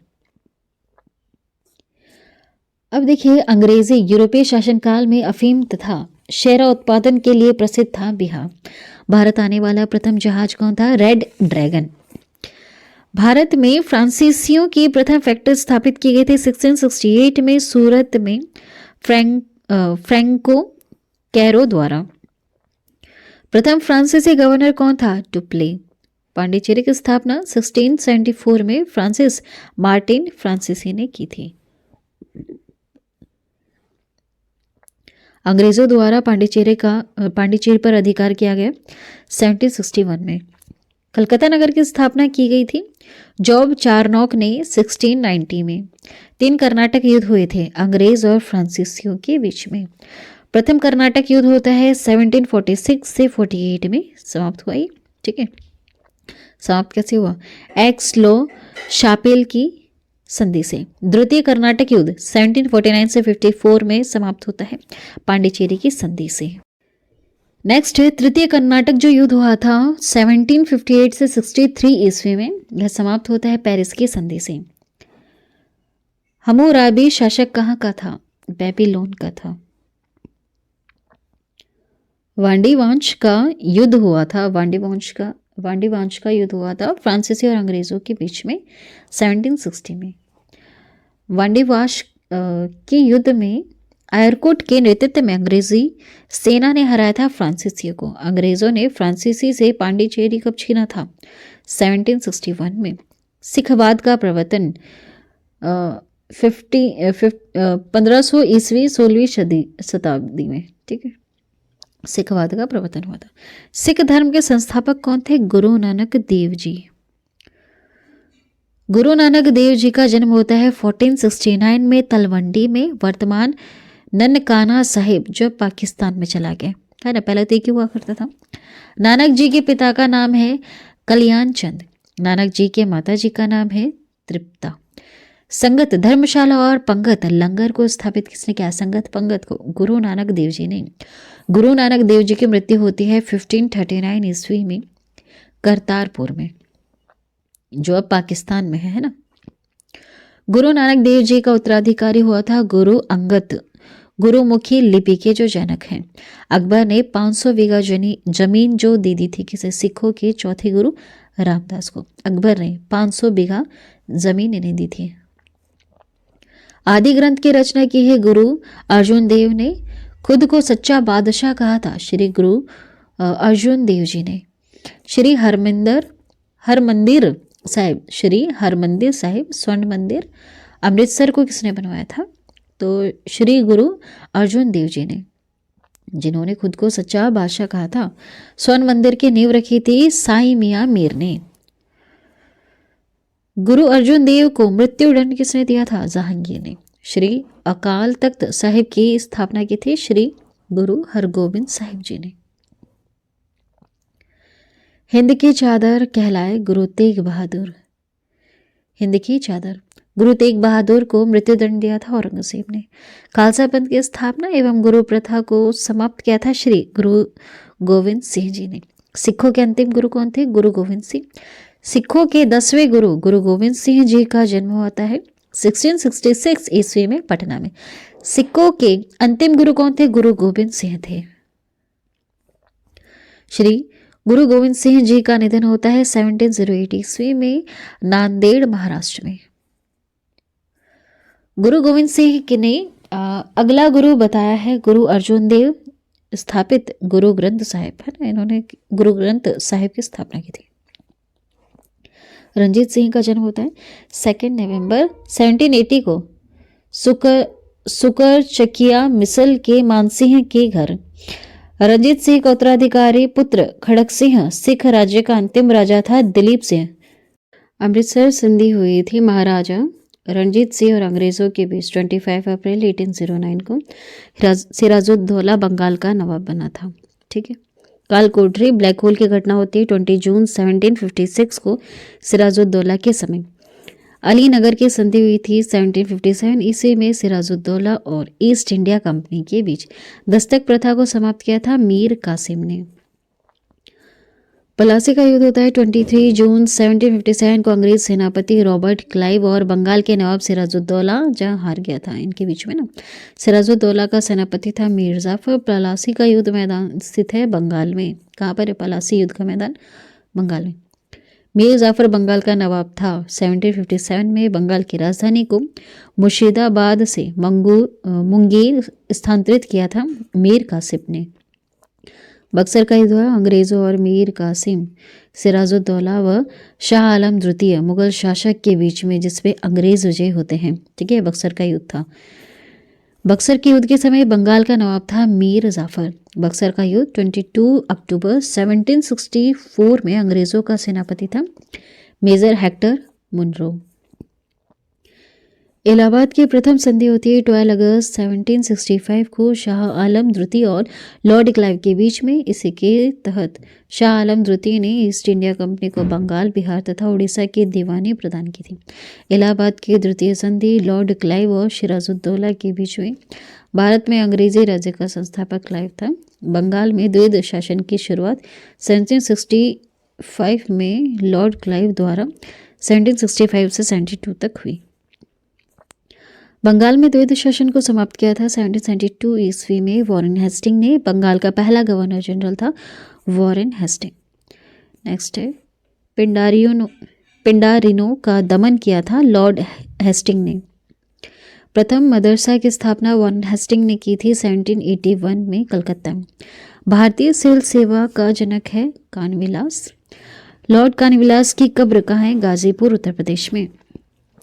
भारत में स्थानीय स्वायत्त शासन का जनक कहा जाता है लॉर्ड रिपन को। एल्बर्ट विधेयक 1883 में। फूट डालो राज करो की नीति लॉर्ड कर्जन ने अपनाई। मानव नरबली प्रथा पर रोक किसने लगाया था? लॉर्ड हार्डिंग ने। ठीक है, लॉर्ड हार्डिंग ने। भारत का पहला गवर्नर जनरल था विलियम बेंटिक। सती प्रथा का अंत किया था लॉर्ड विलियम बेंटिक ने 1829 में राजा राम मोहन राय के सहयोग से। बंगाल में भयंकर अकाल पड़ता है 1770 में। हैदर अली मैसूर का शासक बना। 1761 में हैदर अली की मृत्यु होती है। 7 दिसंबर 1782 में। और देखिए, हैदर अली का पुत्र उत्तराधिकारी था टीपू सुल्तान। टीपू सुल्तान शासक था मैसूर का। टीपू सुल्तान की राजधानी श्रीरंगपट्टनम थी। टीपू सुल्तान की मृत्यु होती है 4 मई 1799 को। प्रथम एवं द्वितीय आंग्ल मैसूर युद्ध के समय मैसूर का शासक था हैदर अली। द्वितीय एवं चतुर्थ आंग्ल मैसूर युद्ध के समय मैसूर का शासक था टीपू सुल्तान। श्रीरंगपट्टनम में स्वतंत्रता का वृक्ष लगाया था टीपू सुल्तान ने, शेर ए मैसूर ने, है ना। रेतवाड़ी व्यवस्था किसानों के साथ को सर्वप्रथम लागू किया था 1792 में कर्नल रीड एवं थॉमस मुनरो ने तमिलनाडु में। मद्रास एवं बम्बई प्रेसिडेंसी में रेतवाड़ी व्यवस्था लागू की थी थॉमस मुनरो ने 1820 में। स्थायी बंदोबस्त की शुरुआत 1793 में लॉर्ड कानीविलास ने जमींदारों के साथ मुख्य रूप से बिहार, बंगाल, उड़ीसा में इसकी शुरुआत हुई थी। सूर्यास्त कानून संबंधित है स्थायी बंदोबस्त बस इससे, ठीक है। महालवाड़ी व्यवस्था की शुरुआत होती है 1819 में हॉल्ट, मैकेंजी और मार्टिन बर्ट के द्वारा। सहायक संधि पद्धति शुरू की थी लॉर्ड वेलेस्ली ने। सहायक संधि को स्वीकार करने वाला प्रथम शासक था हैदराबाद के निजाम 1798 में। सहायक संधि करने वाला प्रथम राजा था हैदराबाद। दूसरा राज्य मैसूर 1799 में। अवध के शासक संधि स्वीकारा था 1801 में। अवध का अंतिम नवाब कौन था? वाजिद अली शाह था। लखनऊ से पहले अवध की राजधानी फैजाबाद थी।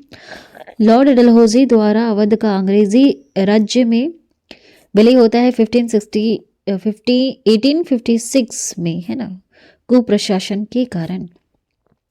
1856 में सहायक संधि स्वीकार करने वाला पहला मराठा सरदार पेशवा बाजीराव द्वितीय 1802 में। बेसिन की संधि हुई थी 1802 में। अंग्रेजों का सिंध पर विजय हुआ था। अंग्रेजों ने सिंध पर विजय हासिल किया था 1843 में। लॉर्ड एलन बरो के समय विधवा पुनर्विवाह अधिनियम क्रियान्वित लागू हुआ लॉर्ड कैनिंग के शासन में 1856 में। देखिए, 1 नवंबर 1858 को महारानी विक्टोरिया का घोषणा पत्र को पढ़कर सुनाया था लॉर्ड कैनिंग ने। भारत का प्रथम वायसराय इन्होंने इलाहाबाद में, ठीक है, भारत का ये प्रथम वायसराय था। वायसराय कौन? Lord Canning. इलाहाबाद में इन्होंने सुनाया था पढ़ के। महारानी विक्टोरिया भारत की साम्राज्ञी घोषित होती है 1858 में।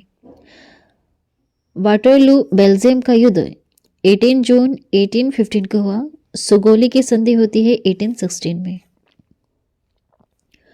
लॉर्ड मैकाले संबंधित है अंग्रेजी शिक्षा से। भारत में अंग्रेजी शिक्षा प्रारंभ होती है 1835 में मैकाले की अनुशंसा पर लॉर्ड वेंटिंग के समय। 1854 का वुड का डिस्पैच संबंधित है शिक्षा से। लॉर्ड डलहौजी द्वारा लागू किया था। भारतीय शिक्षा का मैग्ना कार्टा कहा जाता है चार्ल्स वुड को डिस्पैच को। शिक्षा से संबंधित सेडर आयोग नियुक्त किया गया 1917 को। भारत में प्रिंटिंग प्रेस का प्रारंभ हुआ, पुर्तगालियों ने किया था। भारतीय समाचार पत्रों का मुक्तिदाता कहा गया है चार्ल्स मेटकॉफ को। भारतीय द्वारा अंग्रेजी में प्रकाशित पहला समाचार पत्र था बंगाल गजट 1779 में। न्यूज़पेपर एक्ट पारित होता है 1908 में।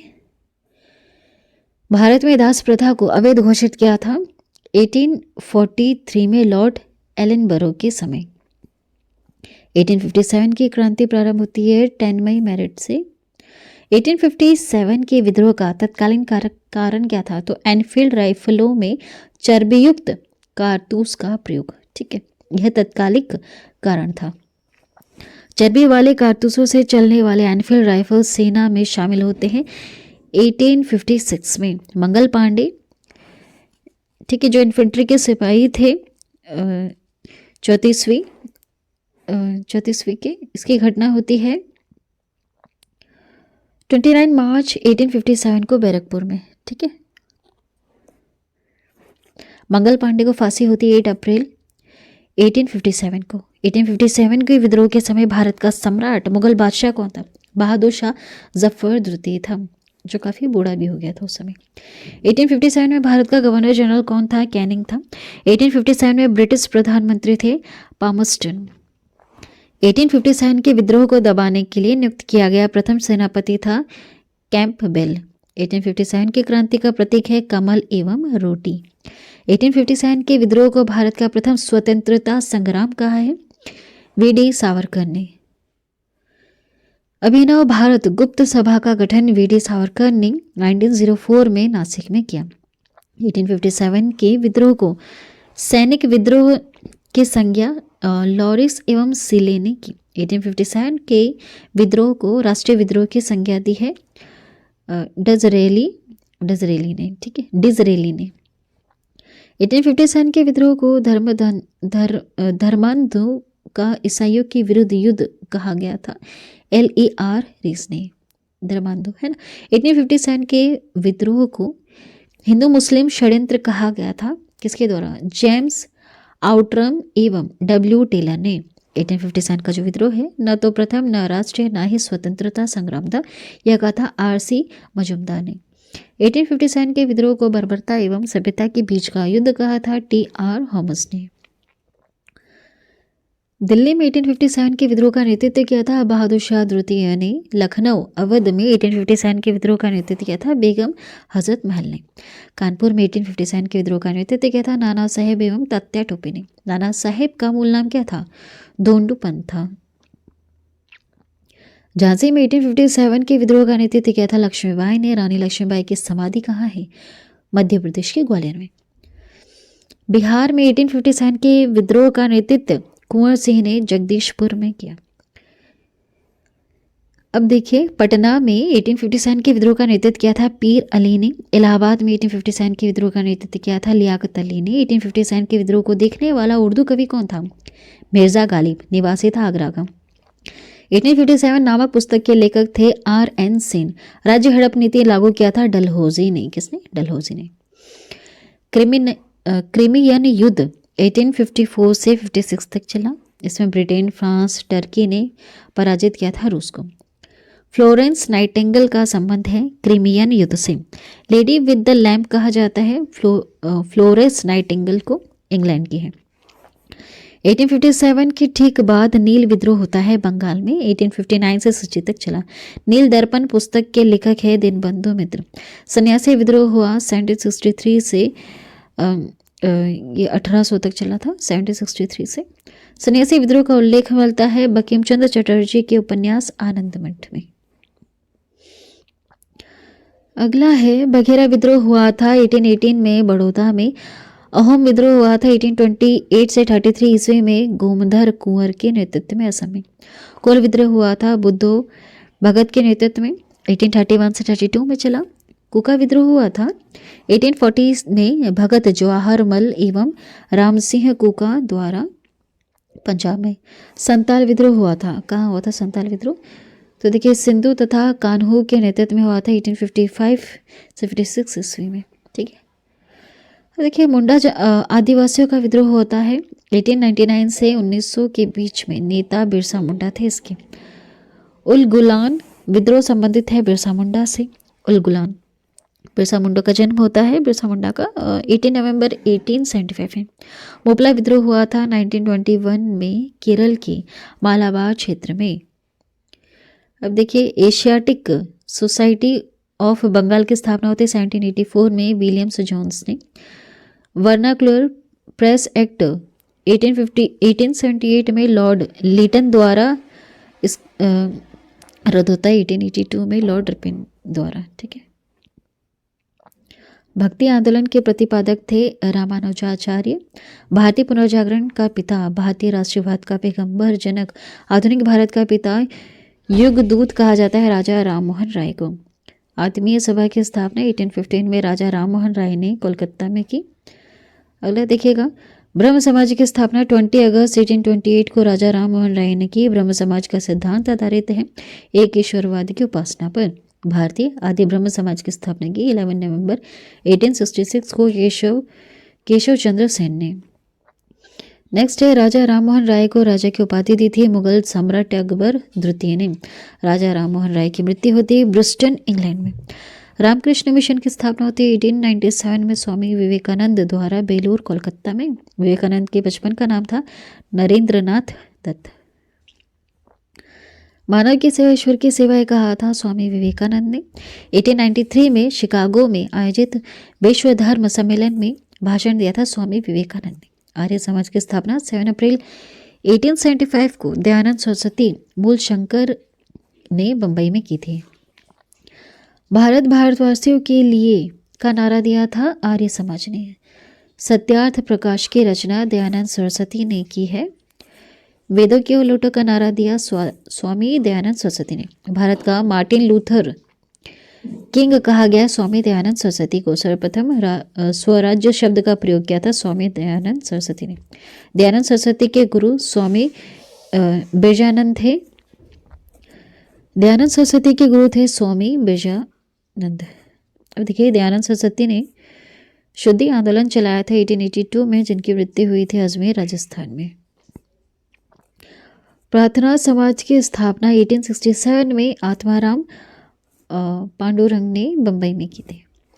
देव समाज की स्थापना 1887 में लाहौर में शिव नारायण अग्निहोत्री ने की।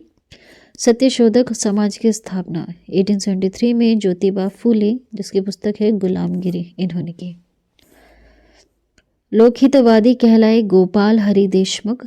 भारत में विधवा विवाह का सबसे बड़ा समर्थक ईश्वर चंद्र विद्यासागर ने किया। नेक्स्ट है हिंदू विधवा पुनर्विवाह अधिनियम पारित होता है 26 जुलाई 1856 को लॉर्ड कैनिंग द्वारा। शादा एक्ट पारित किया गया 1929 में। बाल विवाह अधिनियम पारित होता है 1872 में। नेक्स्ट है थियोसॉफिकल सोसाइटी की स्थापना 1875 में ब्लात्सविकी, ब्लावत्स्की एवं अल्कोट ने न्यूयॉर्क में की। भारत में थियोसॉफिकल सोसाइटी के मुख्यालय की स्थापना 1882 में मद्रास के अडियार में हुई। एनी बेसेंट थियोसॉफिकल सोसाइटी के अध्यक्ष बनी। 1907 में भारत आगमन होता है इनका 1893 में। सेंट्रल हिंदू कॉलेज की स्थापना होती है 1898 में श्रीमती एनी बेसेंट ने बनारस में की।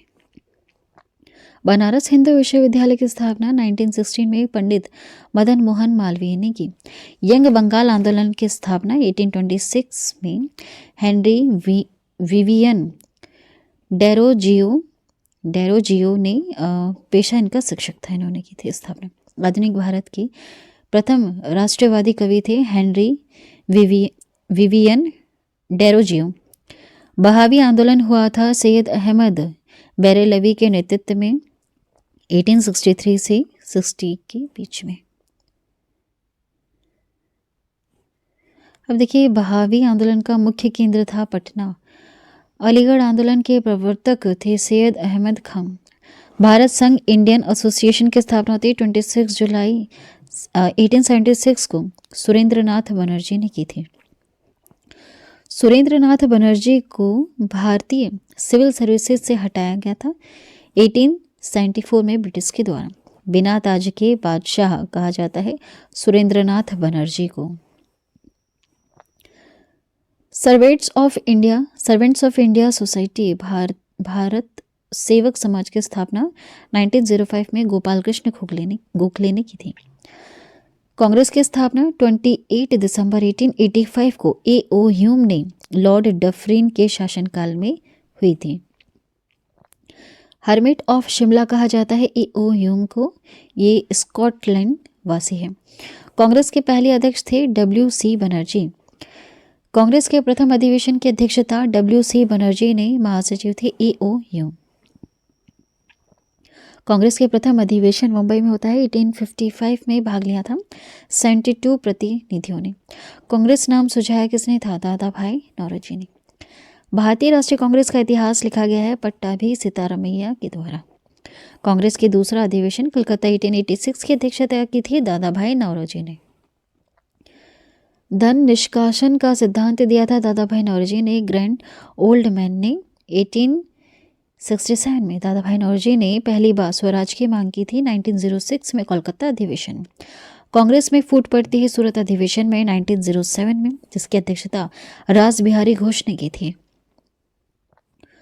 कांग्रेस पुनः एक होता है लखनऊ अधिवेशन में 1916 में, अध्यक्ष थे इसके अम्बिका चरण मजूमदार। कांग्रेस विभाजन के समय भारत का वायसराय था लॉर्ड मिंटो द्वितीय। कांग्रेस के प्रथम अंग्रेज अध्यक्ष थे जॉर्ज यूली। प्रथम मुस्लिम अध्यक्ष थे बदरुद्दीन तेबजी। कांग्रेस का 27वां अधिवेशन 1912 में बांकीपुर बिहार में, अध्यक्ष थे इसके RN मुधोलकर। ठीक है, स्वराज हमारा जन्मसिद्ध अधिकार है मैं से लेकर रहूंगा कहा था बाल गंगाधर तिलक ने लखनऊ अधिवेशन 1916 के। बाल गंगाधर तिलक को भारतीय अशांति का जनक कहा जाता है वैलेंटाइन शिरोल ने, है ना। कांग्रेस की प्रथम महिला अध्यक्ष थी एनी बेसेंट। कलकत्ता अधिवेशन 1917 में। सबसे कम उम्र में कांग्रेस के अध्यक्ष बने हैं मौलाना अबुल कलाम आज़ाद 1923 में। कांग्रेस के प्रथम भारतीय महिला अध्यक्ष बनी सरोजिनी नायडू। कानपुर अधिवेशन 1925 में सदस्य हेतु खादी वस्त्र अनिवार्य किया था। गुवाहाटी अधिवेशन 1926 में। कांग्रेस का एकमात्र अधिवेशन जिसकी अध्यक्षता महात्मा गांधी ने की थी बेलगांव अधिवेशन हुआ था 1924 में। पूर्ण स्वराज प्रस्ताव पारित होता है 1929 के लाहौर अधिवेशन में, अध्यक्ष थे जवाहरलाल नेहरू। गांव में हुआ पहला अधिवेशन फैजपुर अधिवेशन 1937, अध्यक्षता की थी नेहरू जी ने। 1938 में कांग्रेस के हरिपुरा अधिवेशन की अध्यक्षता की थी सुभाष चंद्र बोस ने। 1939 में सुभाष चंद्र बोस के त्यागपत्र के बाद कांग्रेस के अध्यक्ष बनते हैं डॉक्टर राजेंद्र प्रसाद। पहली बार पाकिस्तान की मांग होती है 1940 के लाहौर अधिवेशन में, अध्यक्ष थे जिन्ना। पाकिस्तान शब्द के जन्मदाता जनक चौधरी रहमत अली थी। पाकिस्तान के प्रथम प्रधानमंत्री लियाकत अली। बांटो और छोड़ो का नारा मुस्लिम लीग ने दिया था। बांटो और छोड़ो। कराची अधिवेशन 1943 में। अनुशीलन समिति की स्थापना होती 1902 में पी मित्रा एवं पुलीन दास द्वारा बंगाल में। अनुशील समिति का उद्देश्य था खून के बदले खून। अनुशीलन समिति का क्रांतिकारी संगठन के रूप में पुनर्गठन 1907 में बारिंद्र घोष एवं भूपेंद्र नाथ दत्त द्वारा कलकत्ता में होता है। नेक्स्ट देखिएगा, इंडियन होम रूल सोसाइटी की स्थापना 1905 में श्याम जी कृष्ण वर्मा ने लंदन में की। मुजफ्फरपुर बम कांड में किंग्सफोर्ड की हत्या का प्रयास किया था 1908 में खुदीराम बोस तथा प्रफुल्ल चाकी द्वारा। खुदीराम बोस को फांसी होती है फिर 11 अगस्त 1908 में। हिंदुस्तान रिपब्लिकेशन एसोसिएशन की स्थापना होती है 1924 में सचेंद्र सान्याल, राम प्रसाद बिस्मिल, चंद्रशेखर आज़ाद द्वारा कानपुर में। सरफरोशी की तमन्ना गीत लिखा है राम प्रसाद बिस्मिल ने। राम प्रसाद बिस्मिल को फांसी कब होती है? गोरखपुर जेल में काकोरी षड्यंत्र मामले में। काकोरी कांड होता है 9 अगस्त 1925 में। चंद्रशेखर आज़ाद की मृत्यु होती है 27 फरवरी 1931 को इलाहाबाद के अल्फ्रेड पार्क में पुलिस मुठभेड़ के द्वारा।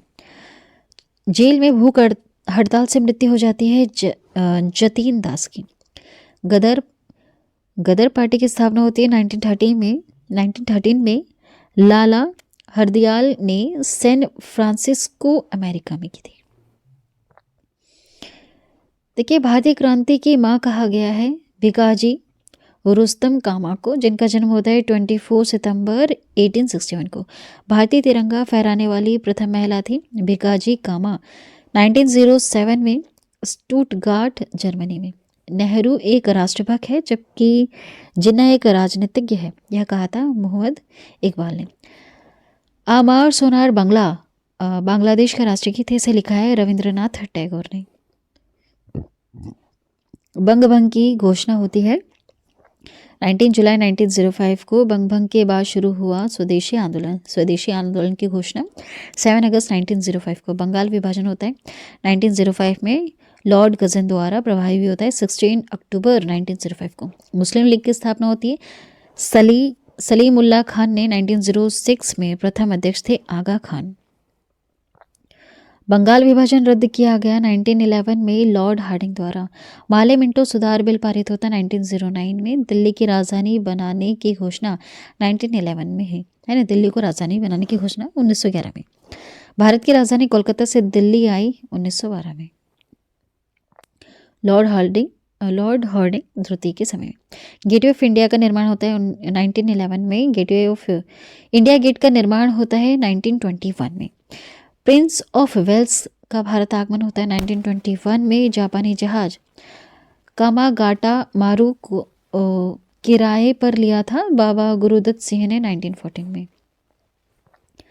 अगला देखिएगा, होम रूल लीग की स्थापना होती है 1916 में। 28 अप्रैल को तिलक ने पुणे में तथा 3 सितंबर को एनी बेसेंट ने अडियार में Akhil Bharatiya home rule league की स्थापना श्रीमती एनी बेसेंट ने की।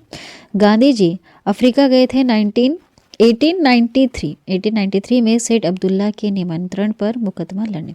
गांधी जी भारत लौटे थे 9 जनवरी 1915 को। प्रवासी भारतीय दिवस मनाते हैं इसलिए हम 9 जनवरी को। गांधी जी को अंग्रेजी सरकार ने केसरी हिंद की उपाधि सम्मानित किया था 1915 में। महात्मा गांधी ने साबरमती आश्रम की स्थापना की थी 1916 में अहमदाबाद गुजरात में। गांधी जी ने फिनिक्स आश्रम की स्थापना की थी 1904 में डबलिन दक्षिण अफ्रीका में। गांधी जी नारा दिया था करो या मरो का। इनके राजनीतिक गुरु थे गोपाल कृष्ण गोखले।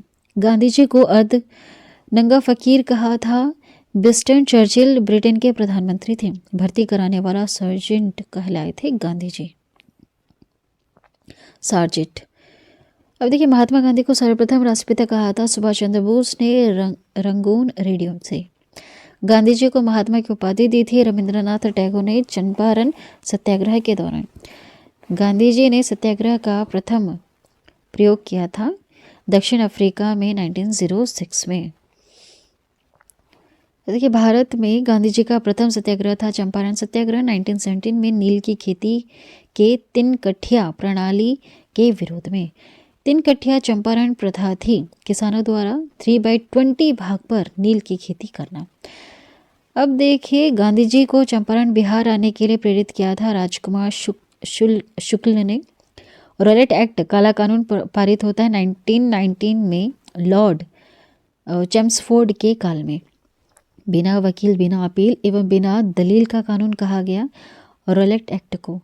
13 अप्रैल 1919 को जलियांवाला बाग में शांति सभा आयोजित की गई सैफुद्दीन किचलू एवं डॉक्टर सत्यपाल की गिरफ्तारी के विरोध में। जलियांवाला बाग हत्याकांड होता है 13 अप्रैल 1919 को लॉर्ड चेम्सफोर्ड के समय। जलियांवाला बाग हत्याकांड में डायर को सहयोग किया हंसराज नामक भारतीय ने।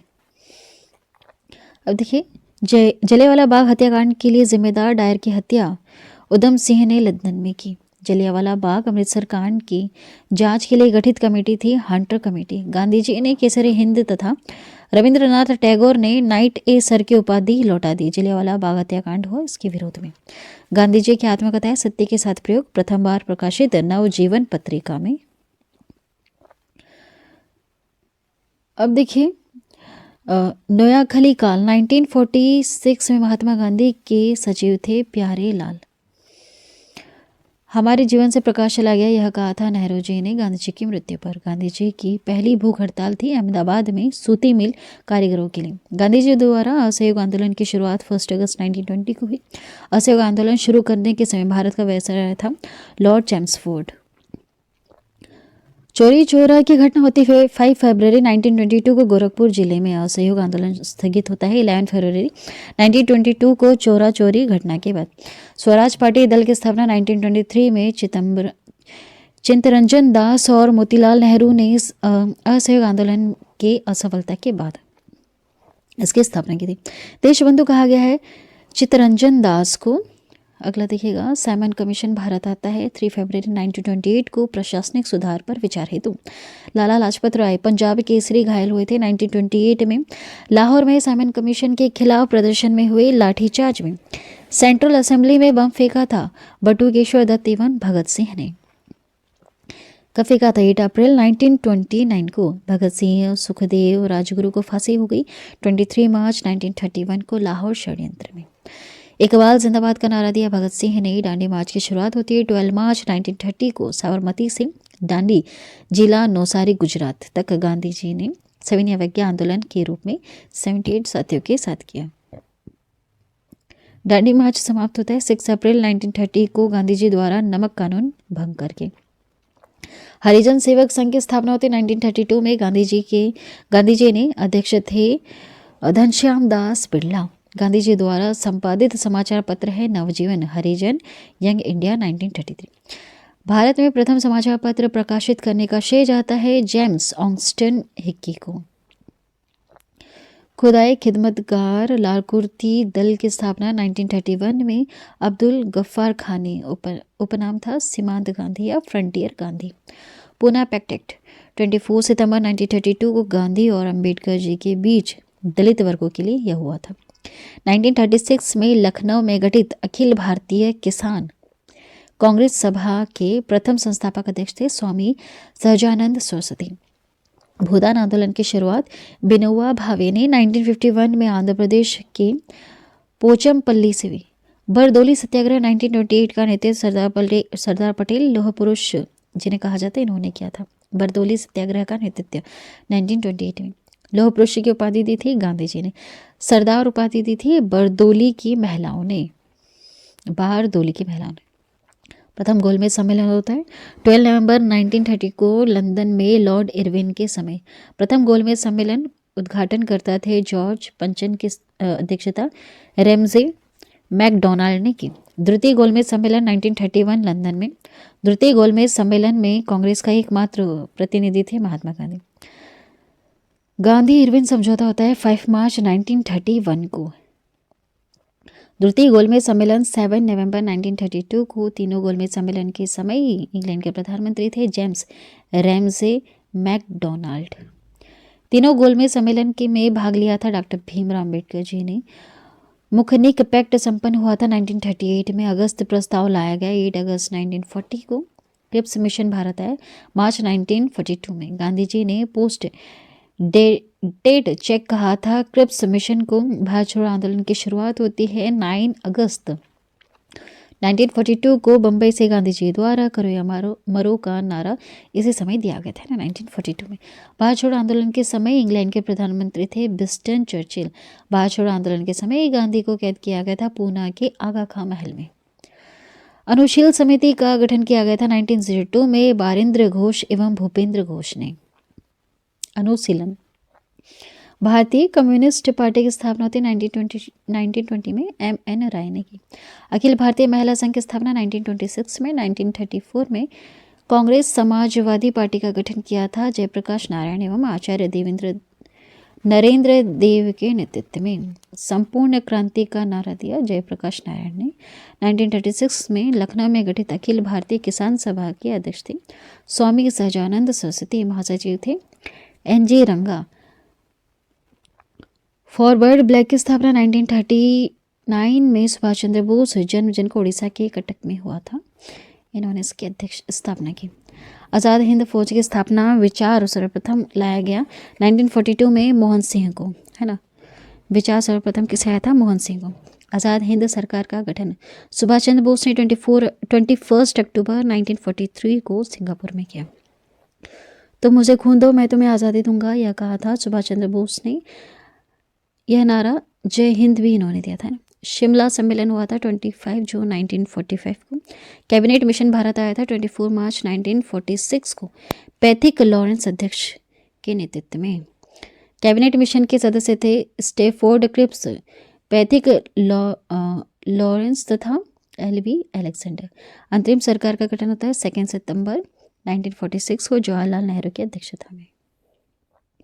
अब देखिए संविधान सभा की पहली बैठक होती है 9 दिसंबर 1946 को। अध्यक्ष थे डॉक्टर सच्चिदानंद सिन्हा। अस्थायी थे। भारत विभाजन की माउंटबेटन योजना प्रस्तुत की थी 3 जून 1947 को। भारत में पाकिस्तान का विभाजन होता है माउंटबेटन योजना के आधार पर। भारत की स्वतंत्रता की घोषणा क्लीमेंट एटली ब्रिटिश प्रधानमंत्री ने की थी।